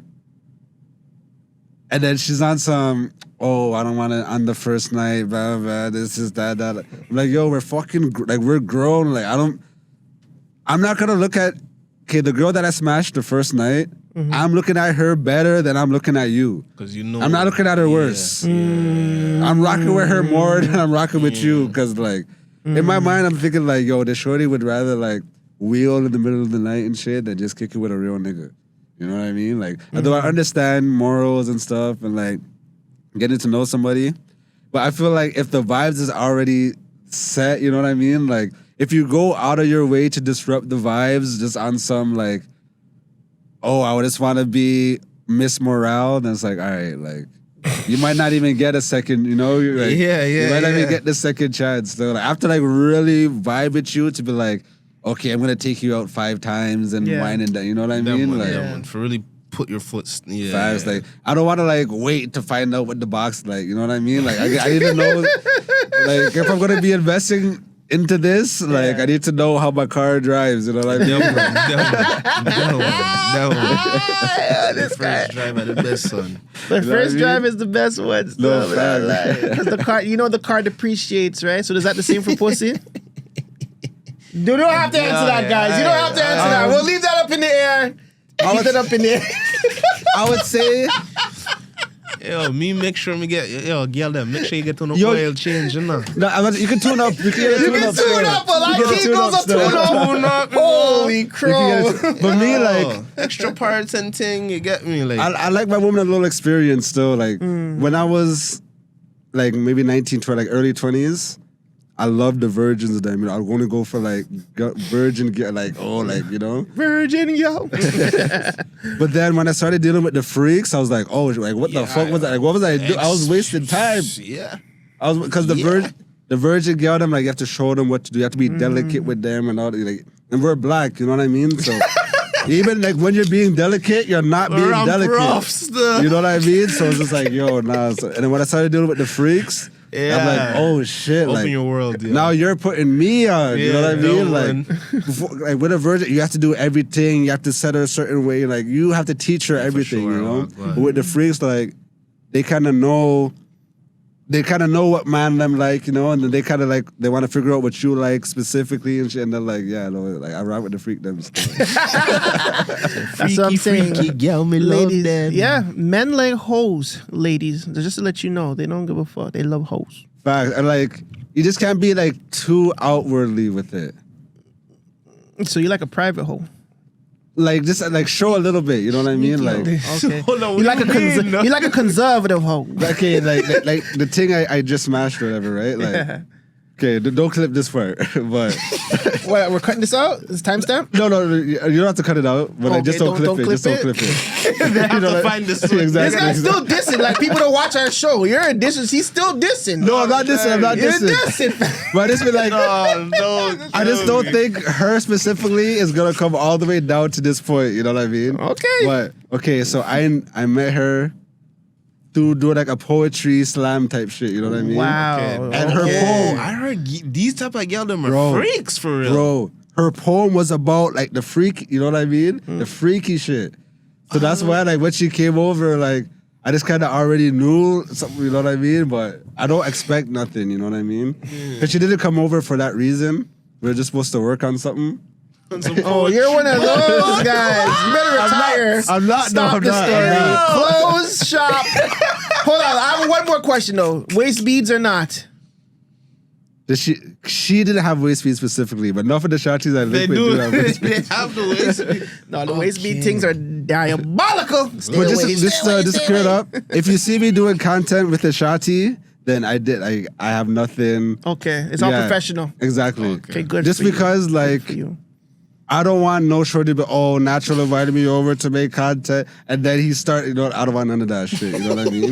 But Especially- you just said we were supposed to work on one thing and then no, led to another. we didn't work on something else. It wasn't content though. Okay. Okay. It was OnlyFans stuff. Alright. Yeah, Okay, so so you can't go on my IG and you can't. It's not only. this guy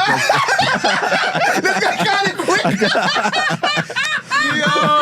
But yeah, you can't go on my IG and say, Natural smashes that. Okay, The things that smash, I keep it right. separate, and the things I work with, you know? Smart. Good for you. smart, Good for you. smart, I like smart. that still. I hate niggas that mix that shit. Like oh man, I know niggas that will like fucking would withhold like women's files just because they won't suck a dick or lick No, a that's tip fucked or up. like nigga, stop being a pussy fam. Like go type in AI, how do I pick up bitches? Like it's really easy now. Yeah, those are the insult man Come them, on, bro. cuz. Those are the man them that like they be coercing, they be leveraging, like, because even like shorties will show me certain things, like, because I'm a DJ, like I know women that DJ, like sometimes they want me to like teach them certain things or whatever. I gotta ask you this, but continue. It'll lead to it. So like, and me, like I don't really like, I'm not gonna have no man pull up to my crib and I'm gonna teach him how to do. Like, nah, that's not happening still. You know what I mean? But a shorty, she could pull up and I'll teach her how to DJ and I'll keep her completely professional. You know what I mean? Yeah, for sure. But girl them will be like,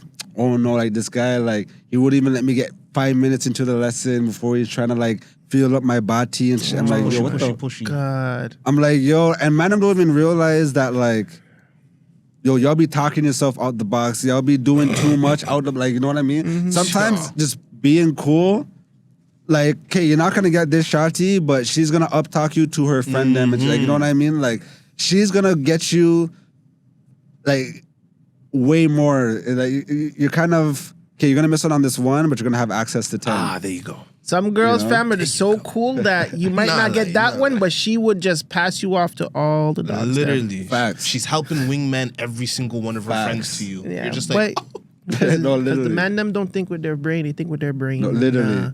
They think with their Literally. dick. You know what I'm saying? What was your question before you forget it? I did want to, because I didn't know this was a occurring thing, that some of these DJs are pressy like that. Bro, enough of the DJs got exposed. That's what I was gonna ask you. I was gonna be like, yo, the whole Natty B situation was later, like earlier in mid of 2025, but like when No, when it it wasn't came even out, everyone was like, whoa. That was like, yeah, so that was like 2023.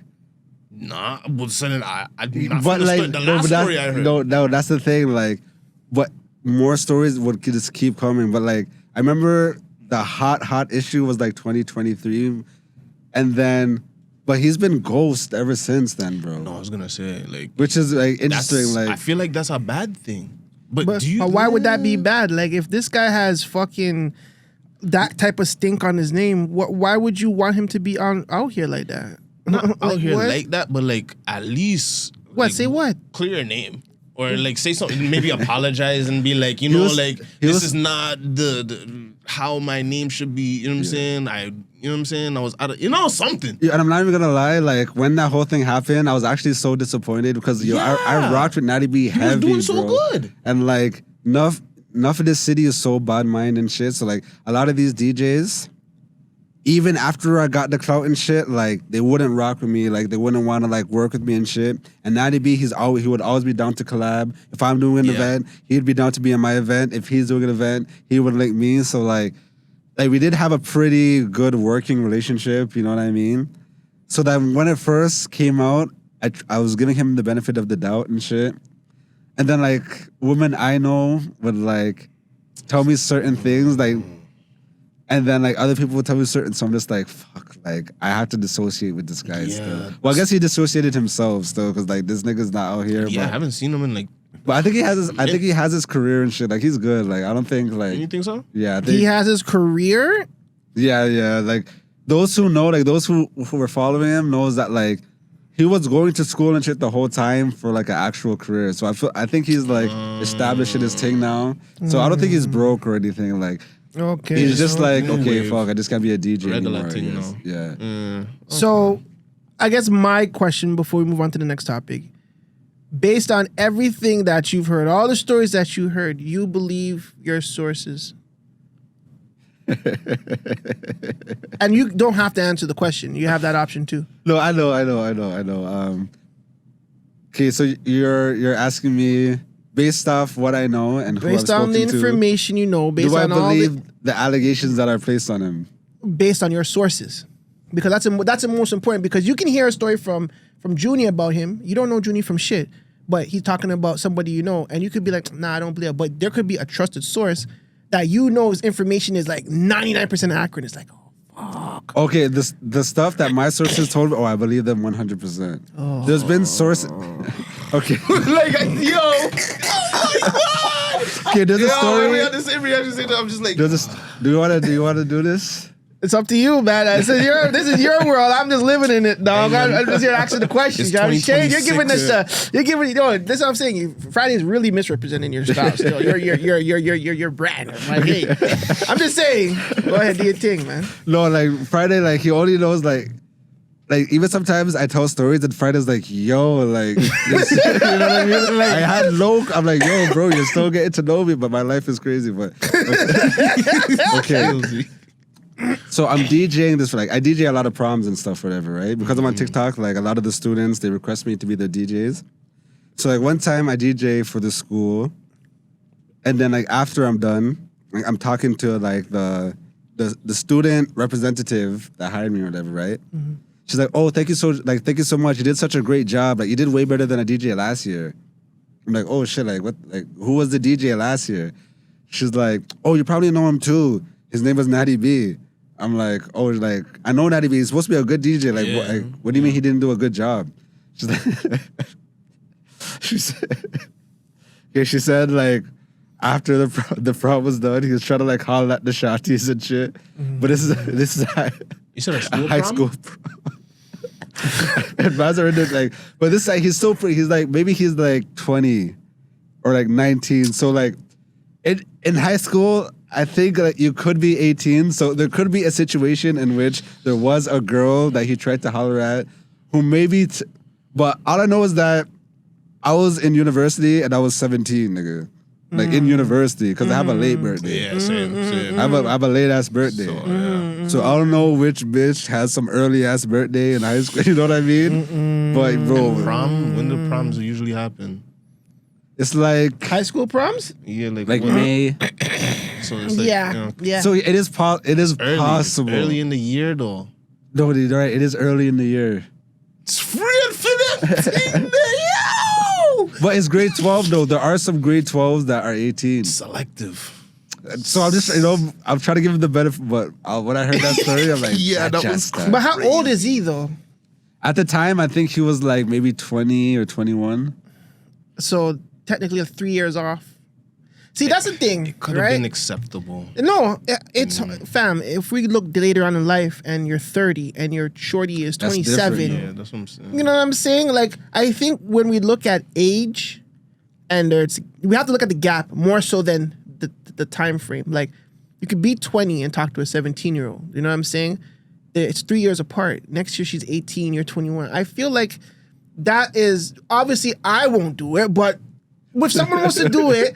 I think that's whatever. That's nothing to me. But we're talking about if you're 20. Isn't it illegal?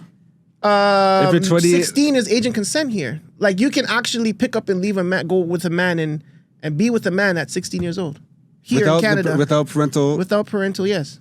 But don't they have to be within a certain like 2-year range or some shit? No. Once you're 16 A years old. 30-year-old man could pick up. No, I refuse. Let me look up age in the States. Some of them consent. some of the you guys have ages to like ease up. 14 and 13 in the States is crazy. Listen. That's Ages. crazy. Actually scary. This is RCMP.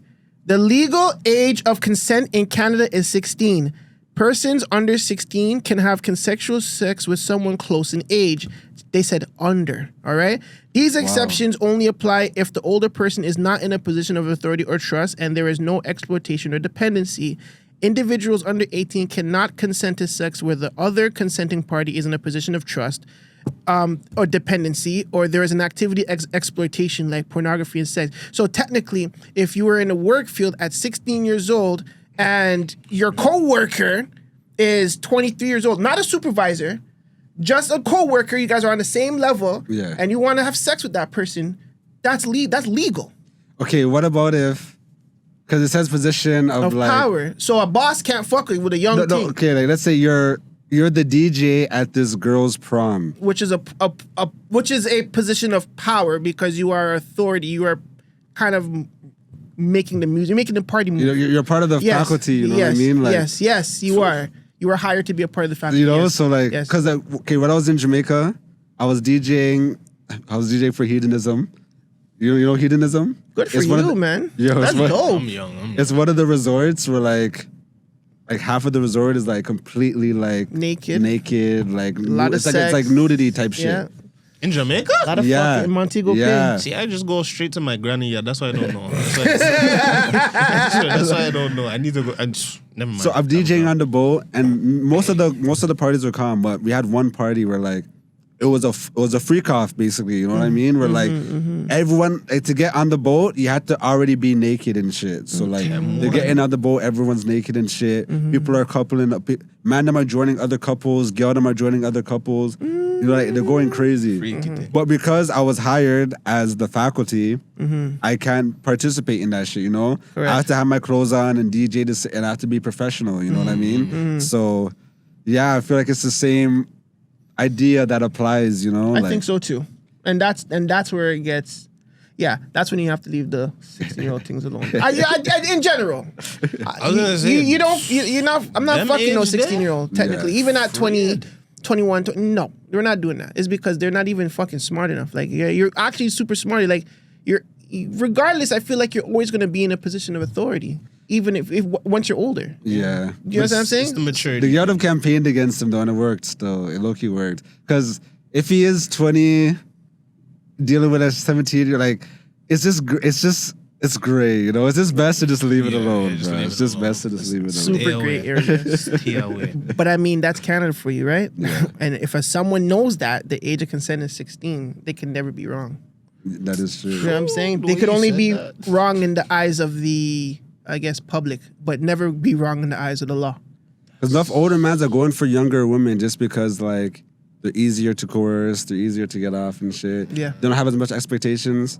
Like, yo, back when I was younger, like, I could take a shotty to the forest, back her in the forest, back her in the washroom. Yeah. Bro, in high school, the staircase. Yeah. When you grow up and you have the building, you're slamming shorties in the staircase and shit. But, like, I'm 30 years old now. If I try to take a shotty to the staircase at my big age, y'all don't want a house. You know what I mean? No, facts. Can't even fucking cars no more. Facts, bro. So Like, it's like, if that's the case, it's more of like you're already in a relationship for a long time and you want to try something new. Exactly. Oh, let's go to the circus like where we were kids. No, exactly. Yeah, let's exactly. try it. Like it's more voyeurism than it's like we're kids and we're trying to find somewhere to fuck. We don't want to go to my mom and get caught. Like, you know what I'm saying? Yeah. What a day. What a time.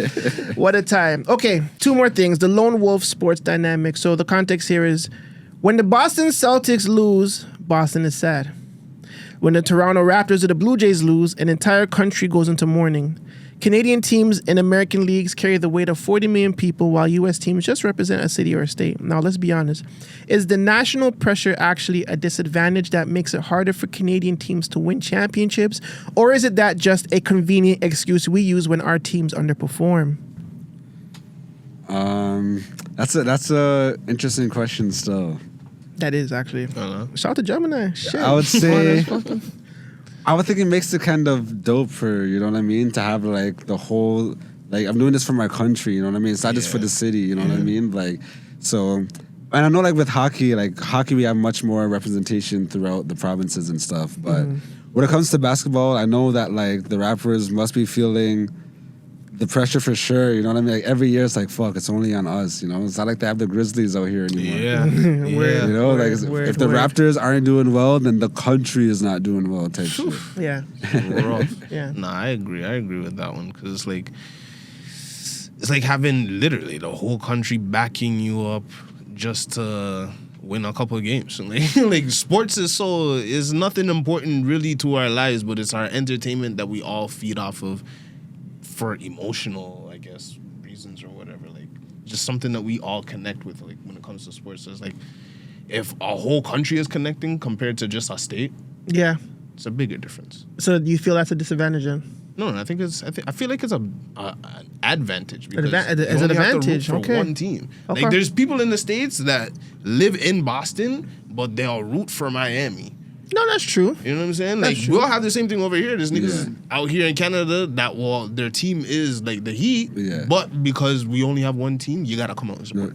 When the Golden State and Toronto Raptors were in the finals or whatever, at that time, I actually really rocked with Stephen Curry and shit. You know what I mean? Even my brethren too.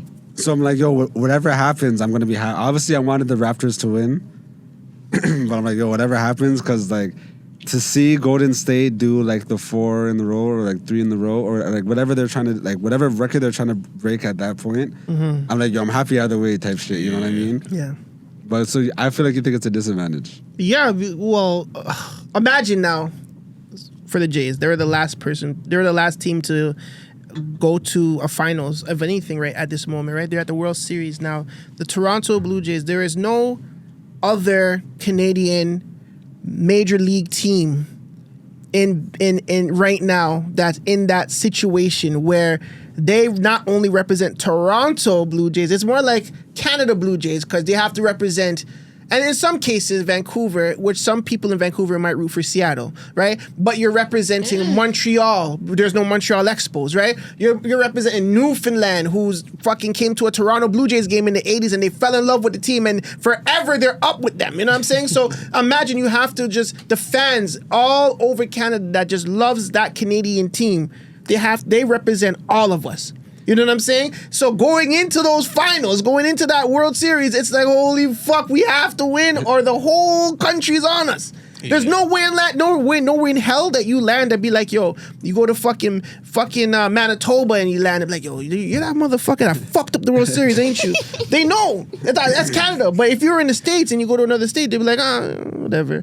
I didn't like that fuckers anyway. Any whatever, performer, you know what I mean? I feel like they should live for that pressure though, you know what I mean? Yeah, like, you don't think that like brings us together? Yeah, that should bring it, like, that should, because I feel like, okay, if I'm in New York, but I know that like, Jersey, they have their own team, and Brooklyn has their own team, and you know what I mean. Like Philly has their own team, Washington has their own team. It's like it's only these niggas rooting for me, you know. But like if I know, like, no matter where I go in the country, like they have my back, and even like for All-Star voting and shit, like not only is your city voting for you, like the whole country is voting on your behalf, you know. Exactly. So I feel like, yeah, the pressure might be a disadvantage, but I feel like there's a lot of upside to it, you know?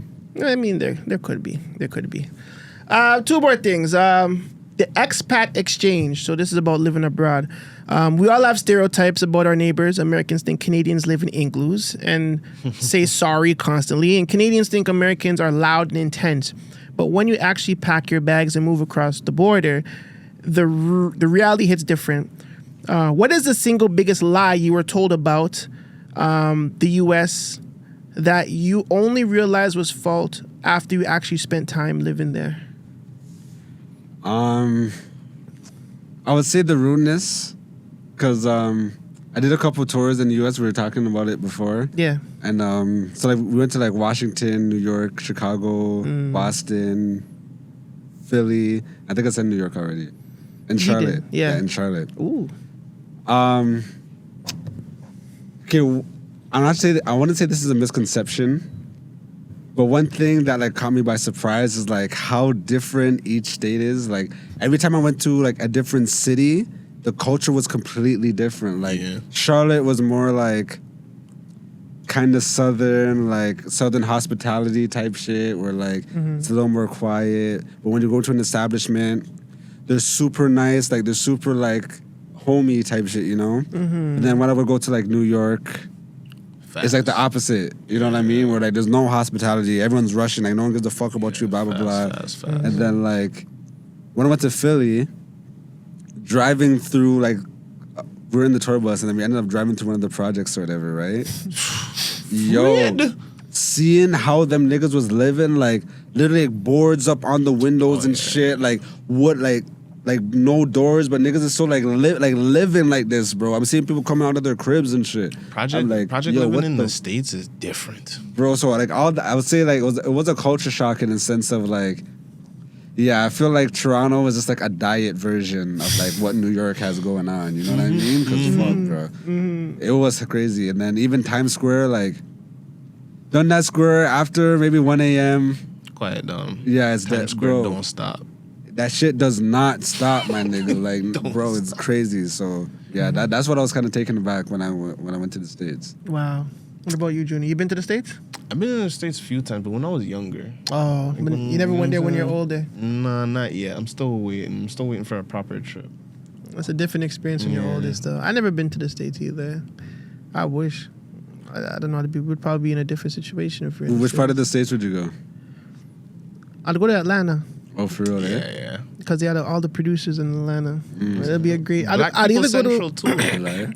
Yeah, but it's gay as shit. But but you know me, I'm just gonna tuck my ass in and put my head down. I'm just, you know what I'm saying? But just for the culture, like I would love to visit Atlanta, the studios. You know, like I love down south music. Like I love like 3-6 and I love Young Thug and shit like that. So Atlanta, Memphis, even like where Elvis is from. Where the fuck ever he's from, I can't remember. Memphis. He's from Memphis, yeah. He's from Memphis, yeah. So like all the lot of where the blues like jazz, New Orleans, like soul, I want to feel the real music where these motherfuckers was actually like Harlem. Like if it was to go to anywhere in the world, I'd rather go to Harlem first. Because I know that's where jazz happened. That's where Billie Holiday was playing. That's where where you couldn't buy no drinks, the Prohibition era. That's where the niggas was getting the money. You know what I'm saying? I want to see where all the black culture is. I even want to go to, fam, like so deep, like, and we can do this. I want to go to Nova Scotia. I want to go to Nova Scotia. I've been there. You know what I'm saying? You been there? Yeah, it's not bad. It's not even about being bad or not bad. Like, that's where black people came from. Like, that's where they're from, the Underground Railroad. That's where the motherfuckers landed. You know what I'm saying? That's crazy. I want to see that as a Canadian. You know what I'm saying? I'm born here, right? So, like, this is part of my history. We should see our landmarks more. But they make it so like expensive to fly domestically. Yeah. It's like, might as well just go on a big trip. You know what I mean? If I'm going to spend 2 bands or whatever to go to Vancouver or some shit, might as well go to like Jamaica, Barbados, Dominican. You know what I mean? It's so true. And I don't know why they do that, you know? Maybe we could figure out why, or like, fuck, we need because the demand is not there. Like, demand to like fly like domestically is not there? Yeah. If it was cheaper, there would be more demand. I think so, yeah. You think so? Yes. Definitely. Yes. No, enough people want to go see Montreal. They want to go. I went to Edmonton and they have the biggest mall. Because I went to Edmonton for a booking or whatever. Because I wouldn't have no reason to go there. And then when I'm like, yo, there's actually some shit out here that Man Dem touristy, but because the flights are so expensive, no one's inclined to, Vancouver has some of the most beautiful scenery, you know what I mean? And then in the wintertime, you could do the Banff skiing and snowboarding and shit. Yeah. Banff does look beautiful now. I would go to PEI, see Wagwan over there. Me too. Me too. The potatoes and shit, the potato fields and all that. In America, you could go from New York to LA for a bill fifth. So cheap. Wow. Go to Houston. Round you know what trip, I mean? $300. You're like, what? So even imagine you could chat to girls from all over your country, dog. I'm just gonna go check my thing in Texas for the weekend. You know what I mean? Bro, you can't do you could go check your thing in Montreal, but you better be driving there, nigga. Yeah. To fly over there, unless if you catch a super deal on a rare ones, for the round trip, you're paying $6 bills, you know what I mean? $7 bills. And it's hurting because you're some people, that's their paycheck. Facts. You're just what am I doing? Facts, bro. And you know what it is too? I feel like it's also I think America has a lot more flights. They have more planes than here. More planes leaving the airport and back. More local. Yeah, that's true. More local flight. What do they call them? Airplane people? Yeah. Airplane businesses? Yeah. Oh, That's God, right. I'm tired. Crew members or whatever? Huh? Crew members you're talking about? No. Actual airlines. Airlines. Yeah. They have more local airlines. What do we have? We have what? Flair? You have the and- big six, that's it. And Air Canada? And what else? I swear there's there's 2 or 3 more that I've seen, but I'm not sure if they're Canadian owned, to be honest. I'm pretty sure it's Flair and fucking Air Canada. And maybe there's one more, but why aren't we having more domestic flights? Because I feel it drives tourism within Canada. You know what I'm saying? People want to see these places. Like you said, Edmonton Mall has the biggest mall in the fucking world. It has a hotel in the mall. It has a wave pool in the mall. Roller coaster. It has a roller coaster in the mall. You think Vaughan Mills is a mall? Go to Edmonton Mall and you'll find out what a mall. There's an ice rink in that motherfucker. You can skate. That's what I see. You know what I'm saying? I swear to you. I swear. I went there. I'm like, holy shit. Why am I living in Toronto? Yeah. Vancouver, you drive on that fucking thing, you see all the mountains and shit. You're just like, holy fuck. Different. That's what I'm saying. When you experience outside of where you're from, then you get to really see Wagwan. Facts. And we don't get to see Wagwan because we're just fucking stuck here and it's way too much money to fucking travel. And who's driving hours to go these places? It's crazy. It takes a week to get to Vancouver. Driving to sometimes. Ottawa hurts already. 5 hours, bro. Ottawa's boring though. That shit's dead ass motherfucker. You go to Ottawa and you feel like you're fucking in zombie land. It's just everything is dull. The Parliament building's dull. Everything is dull. I swear we went there back in the day and we're like, yo, where's Belly? Where's Belly? We're just looking for Belly in the streets of Ottawa. But Ottawa's everything closed, cuz. Everything's closed at 9, 8 o'clock, 8 o'clock. It's bad out there. Yeah, I've been to Ottawa once. It was whatever. It's I don't know. You might have to just find someone that knows Wagwan and there might be an after hours or something. But just really going there right off the gate, it's not fun. Last thing, and then I'm gonna get to our quick hits, and then we're gonna end this. This is a true crime, the borderline. So, crime doesn't stop at the border, but the way we deal with it changes the second you cross that line, from sentencing severity to how the media covers a tragedy. The difference between the American and Canadian justice systems is stark.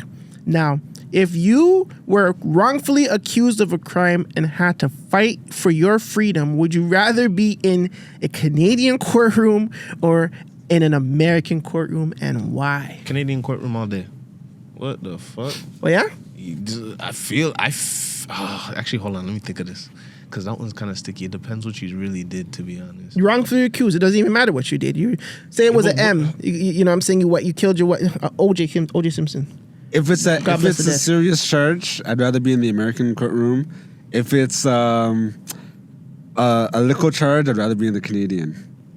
Because with the Americans, I feel like there's much more resources and groups and like the freedom fighter type groups were like, they'll take on your case and they'll fight tooth and nail and we're not stopping until we see Natural exonerated, blah, blah, you know what I mean? No, you're 100%. I forgot about that. I seen movies about that shit. No facts. Like, yeah, you're right. So like if it's like a big thing like that, but if it's like something small where I feel like, hey, they're not gonna want to waste resourses on me. Yeah. You know, they're like, hey, give me the Canadian justice system.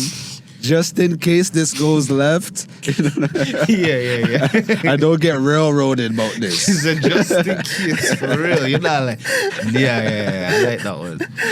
I agree with that one. I'll definitely spec this up if I was in the Canadian courtroom. Let me just go there, please. Export. No, but that's what I'm saying. I'm thinking, I'm like, yo, because the amount of times I done heard Man Dem out here beating cases, Facts. And then over there you're just like, they're getting football. Facts, like, bro. For the smallest things too. 20 I'm just like, years. afraid of them things. There. Yeah. Like, all right, bro. Yeah.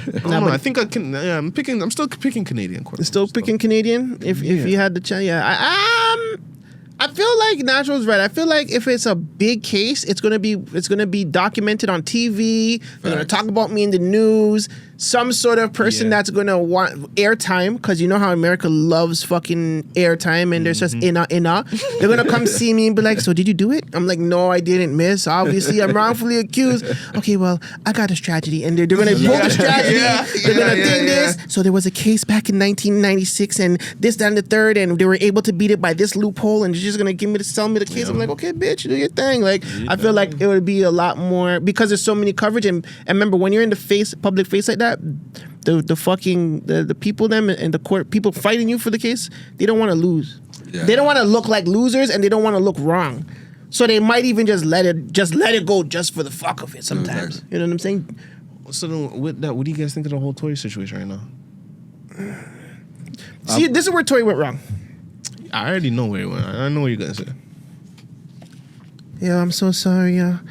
Tell Toy that tell Megan that, you know what I'm saying, I didn't mean to do that. You know what I'm saying? I'm my bad, like, you know what I'm saying? It was a turn some night, you know what I'm saying? Nigga, you on a jail call phone saying, yo, tell him I'm sorry, you know what I'm saying? Nigga. Like, he must have still been drunk making that call still. That was strike one. Strike two, not going to understand. Yeah, not defending yourself. That's the biggest thing right there. Not defending yourself. You think so? I think that would have so hurt him. How? Only because, okay, if it was a situation where he didn't even touch the firearm at all, then yes, he should have. But let's say if it was one of those ones where Shorty had the gun and he was trying to take it from her, then he wouldn't be able to say under oath, "Oh, I didn't touch the gun." And then, you know what I mean? And if there was a way to prove that he did and then he lied, it would look crazy on him. Niggas lie under oath all day, bro. No, it's true, but like, okay, you know how they got that one witness or whatever that was originally on Tory's side, and then he changed his story? Yeah. So imagine if Tory was on the stand and then the man did that. We're like, okay, Tory, you said this, but there's a witness that says he sees you firing the gun. And even though the man didn't say that, oh, we seen him firing at Megan or whatever, he said he's seen Tory firing. So if you say, oh, I never touched the gun, but the witness says, oh, you lied. Yeah, but I feel like if Tory's on the stand and that happens, your lawyer is gonna be like, okay, but now there's inconsistencies in that witness's stories. Tory's had the same story the whole time, and his story is sounding pretty correct because we still can't find DNA. You guys they haven't what's it called? Like, sent it in. They didn't warn us that they were not gonna send it in or something. You know what I'm saying? A lot of misconceptions with the case. Some parts of his story, I'd say, were consistent. Because at first he was saying that, like, because I feel like at first he was saying that, like, nobody, like, she wasn't shot. Then he was saying that, oh, maybe Kelsey shot her. You know what I mean? So I feel like even he was changing his story as well. I feel like his lawyers just got, like, too lazy. Like, because his original lawyer, she told him that, like... I feel like, didn't they say the original lawyer is, like... She was telling him to, like, kind of plead out.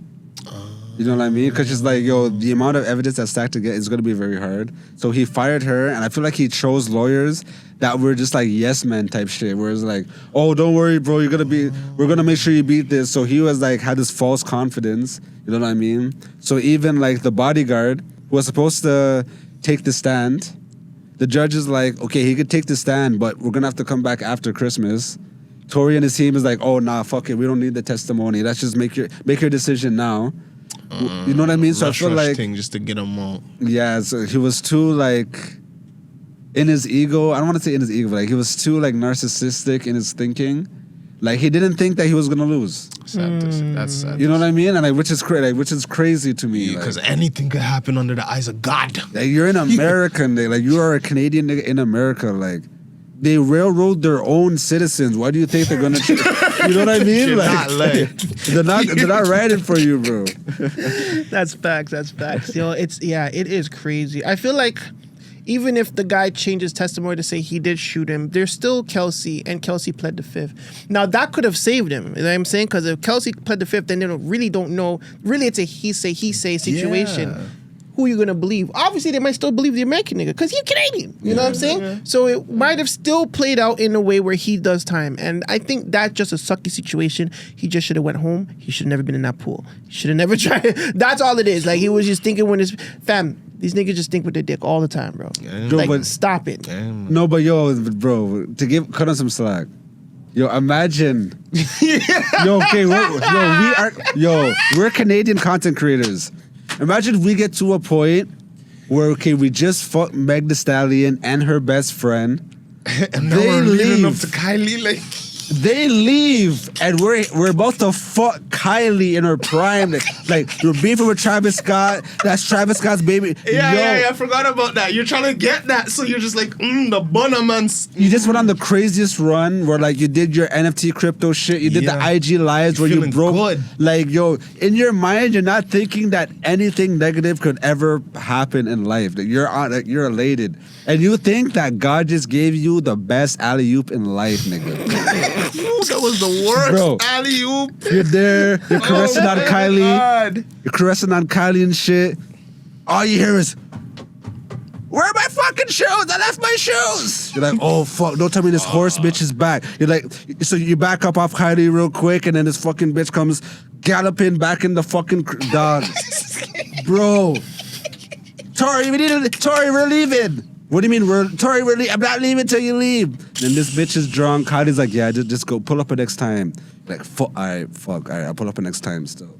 So as you leave, you're already cheesed at this bitch. Jeez. You're already vexed because you're about to hit gold, nigga. And she, you know what I mean? So you're already cheesed. Close. And then now this horse bitch starts beefing with the best friend. Also, you think you're fucking him, and I'm fucking him too. So I won. Now you're even more like, yo, what the fuck are you doing? Like you're blowing up all the spots. So then now these two things start beefing. They said the gun was pink. I don't think Tory Lanez has a pink gun. You know what I mean? That too. I feel like that's crazy. Kelsey's like, are you dumb? I did not know that. So Kelsey's like, you big ass horse hoof. I can't scrap you. Pulls out the thing. Tory Lanez is like, okay. I'm already going through, whatever with the label. I can't get into no altercations. Yeah. Let me try to get the gun from this thing. Yeah. These girls are drunk. He's drunk. Shots get fired. Then now the man's in the bin for the next, 4 years? Damn. It's already been 5 years, 4 years. It's been a minute. I thought it was 3 years. Oh, yeah, I think it's been like 3.5. Yeah, it's been a minute. Fuck. Free that boy. It's been a while still. What is he doing? Like 3 more? 4 more? Yeah, like 4 more. Didn't he get 7 overall? He got 10, cuz. He got a 10-piece. Yeah, but you do I'm here thinking he's going to get out in 2/3. Yeah. So he'll get out in 7, yeah. Fuck, bro. God bless him. I guess one more question pertaining to Tory Lanez stuff.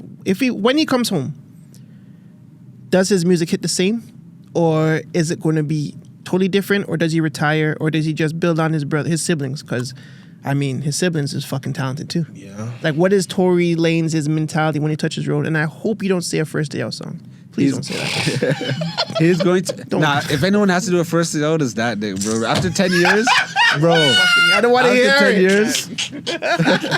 But I would say for him, because he's going to be coming out and he's still going to be like relatively young, he's going to be able to, because he could sing, you know what I mean? He could get his R&B bag. Very talented. So like, Yeah, he should still do his rapping shit, but I feel like he should just stay in that R&B bag, get the girl them back, because the girl them are waiting for him, you know what I mean?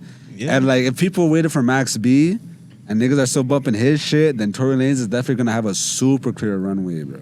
Yeah, but remember, Tory's Canadian, bro. They don't give a fuck about us like I think that you know what, going back to having somebody play for the whole Canada as a disadvantage, I think that's an advantage for him.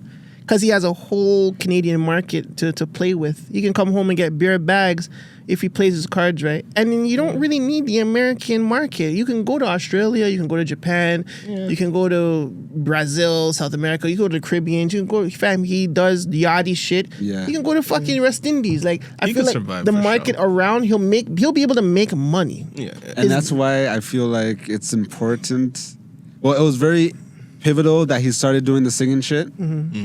Because that's what brought the world into. I feel like if it was only rapping, then like niggas wouldn't care if like when he comes back out. But there are girls them that like live and die by his music, whether they're American, London, you know what I mean? Out here, even Caribbean and shit. So like, yeah, I do feel like there's a lot of people waiting on him. And the whole like anti-Tory sentiment, like, especially after everything that's happened to him, like people are kind of like sympathetic towards him. And I feel like kind of Meg, she exhausted all of her sympathy to the point where like people are, even Gildem are tired of her, where it's like, okay, yo, you sent the man to the bin, he already almost lost his life in there, you ruined the man's career and shit, and like, okay, now you're trying to sue him and do definitely like, all right, yo, like, doubling down on everything. Like, what more do you want from this nigga? Like, yo. You know what I mean? Like, the man is surviving. Like shit, bro. Yeah. Like, I know them type of, those girls are the worst, fam. Like, rough. We're not together anymore, and fam. they just don't care. They want to ruin your life until you die, basically, bro. Yeah. Real bad mind situation. Boom beat. Yeah, that's crazy. All right, Natural. 10 rapid fire questions for you. All right, and then we're gonna close out the show. All right, so let's go. Jeez. Serato or Record Box? Serato. West Hill or Wexford? Oh shit. I'm gonna say Wexford. You have to pick a side. I'm gonna say Wexford. Okay. Hardest crowd to please: a shisha lounge or a wedding? Wedding. Who is late to the studio more often, Friday or Czar? Czar, because Friday's first one there. That never changed. One song from 2025 you never want to play again. One song from 2025 I never want to play. Okay, what came out in 2025? 90% of Drake tracks. 90% of Drake tracks. So 90%? 90? Yeah. I'm gonna say which one still. Which one? Yeah. Song's trash, right? I'm not gonna say it's trash, but I don't need to hear that. Listen, the song came out. I said it was trash. Somebody tried to make me believe it was good. Song's ass. Money pull up or air horn? Money pull up for sure. Better food spots, East End or West End? East End. One Toronto slang word that needs to retire immediately. Immediately? Tumaza. That's also a song I never want to hear again still. Oh my god. Yo! Don't kill me. Oh my god. I like that song. Okay, if you're gonna collab me on any clip, collab me on this one, bro. I hate it, bro. That song, bro. Okay, two more. Club set at 1 p.m. or after hours set at 4 a.m.? It's like a day party at 1 p.m.? I said club set at 1 a.m. Okay. I thought you said 1 p.m. Okay, or definitely, after hours set at 4 a.m. Definitely 1 a.m. at the club. Okay, last one. Name one Toronto artist blowing up in 2026. No hesitation. No hesitation? That's already like on the mainstream level or like... Doesn't matter. Name one Toronto artist blowing up in 2026. No hesitation. I'm going to say... Do we consider LTO like already blown up? No. They have a hit. And they've been places, but they don't have... They have a hit. I feel like they're not static. Like Dagorithm is a hit. No, I think you guys hit. are really downplaying the hit. No, Dagorithm is a... Fam, Dagorithm... They have a Japanese version of Dagorithm. No, it's a smash. It's a smash. It's gone. It's a smash. I'm saying that like... But Toronto, I think they've blown up last year. I don't think they're blowing it up. I think they could catch something. There's something that they could, What more do you want from them? I'm just saying that I don't think they've plateaued. I mean, like, I feel like they're breaking through the glass ceiling. Yes. But they could still get to, like, okay, now they're on radios, like on American markets and shit, like Dagger Cypher, you hear it on Flow all the time, but you're not gonna tune into Breakfast Club and hear that. But Breakfast Club and the radio in Toronto are two different but like things. Breakfast Club will still play a Shanzia. Was it with an American artist? No. It's just so they're playing. It'll be like a top Shensia or something. Yeah, they'll play Shensia. They don't have. I don't think she has too much features with American artists. She has When You Wake Up. Yeah, with and Tiger. I'm feeling I am the best. And she has a song with Megan Thee Stallion as well. She has songs with Kanye. She has that nasty song about lick it. What's wrong with Megan? I don't know. I have no idea. Some crazy song about taste. She's a horrible rapper. Okay, so if we're talking, she's a horrible rapper. I don't know why she tries. I don't know why she tries to rap. Just stick to reggae. But yeah, go ahead. But if we're talking about like someone who hasn't made it at all, then shit, that's a good question. I'll say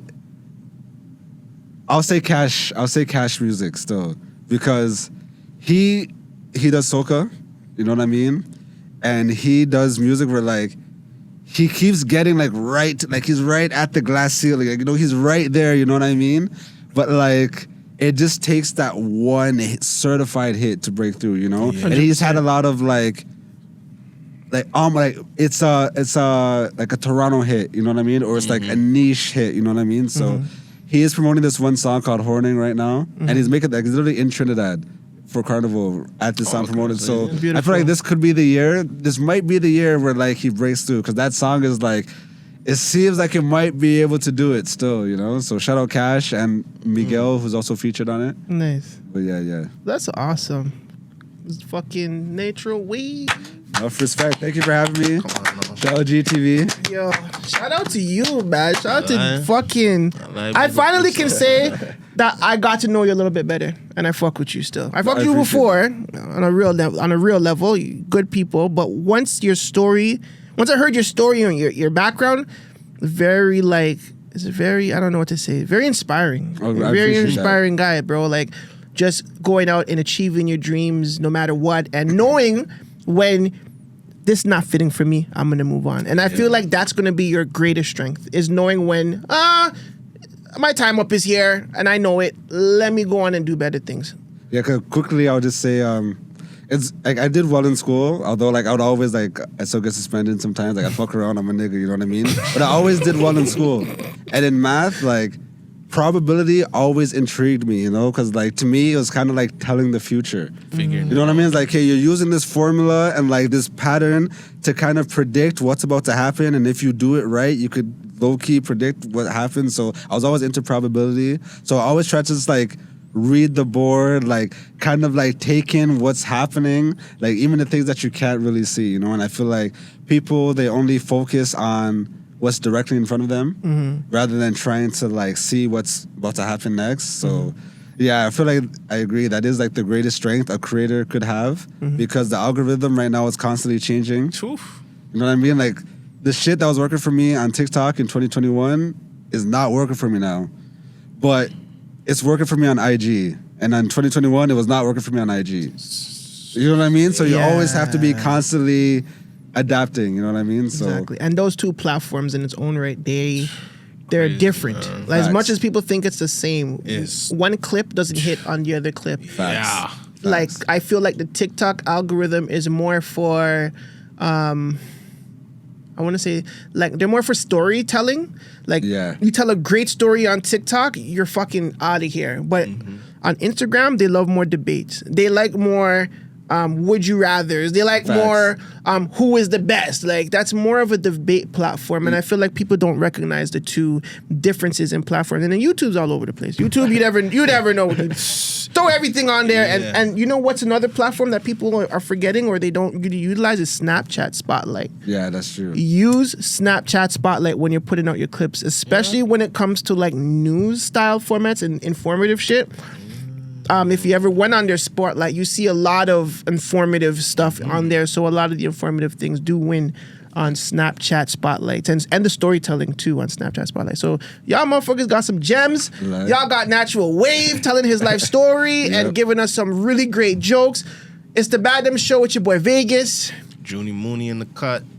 Natural Wav, and thank you guys for having me. You know, although like we did have our little, and I want to say back and forth because like I be a little spicy, but like I expect Man Dem to like just throw some shots back and like it's all in good fun. 100%. Gutsy and Fred, that's a whole next thing. You know? So like that's why I'm like, hey, let me pull up just to show them like it's no problem. You know what I mean? Yeah, like, no. So, thank y'all so much for having me. Bro. Of course, we'll always have your family. You know what I'm saying? And with that being said, we outie.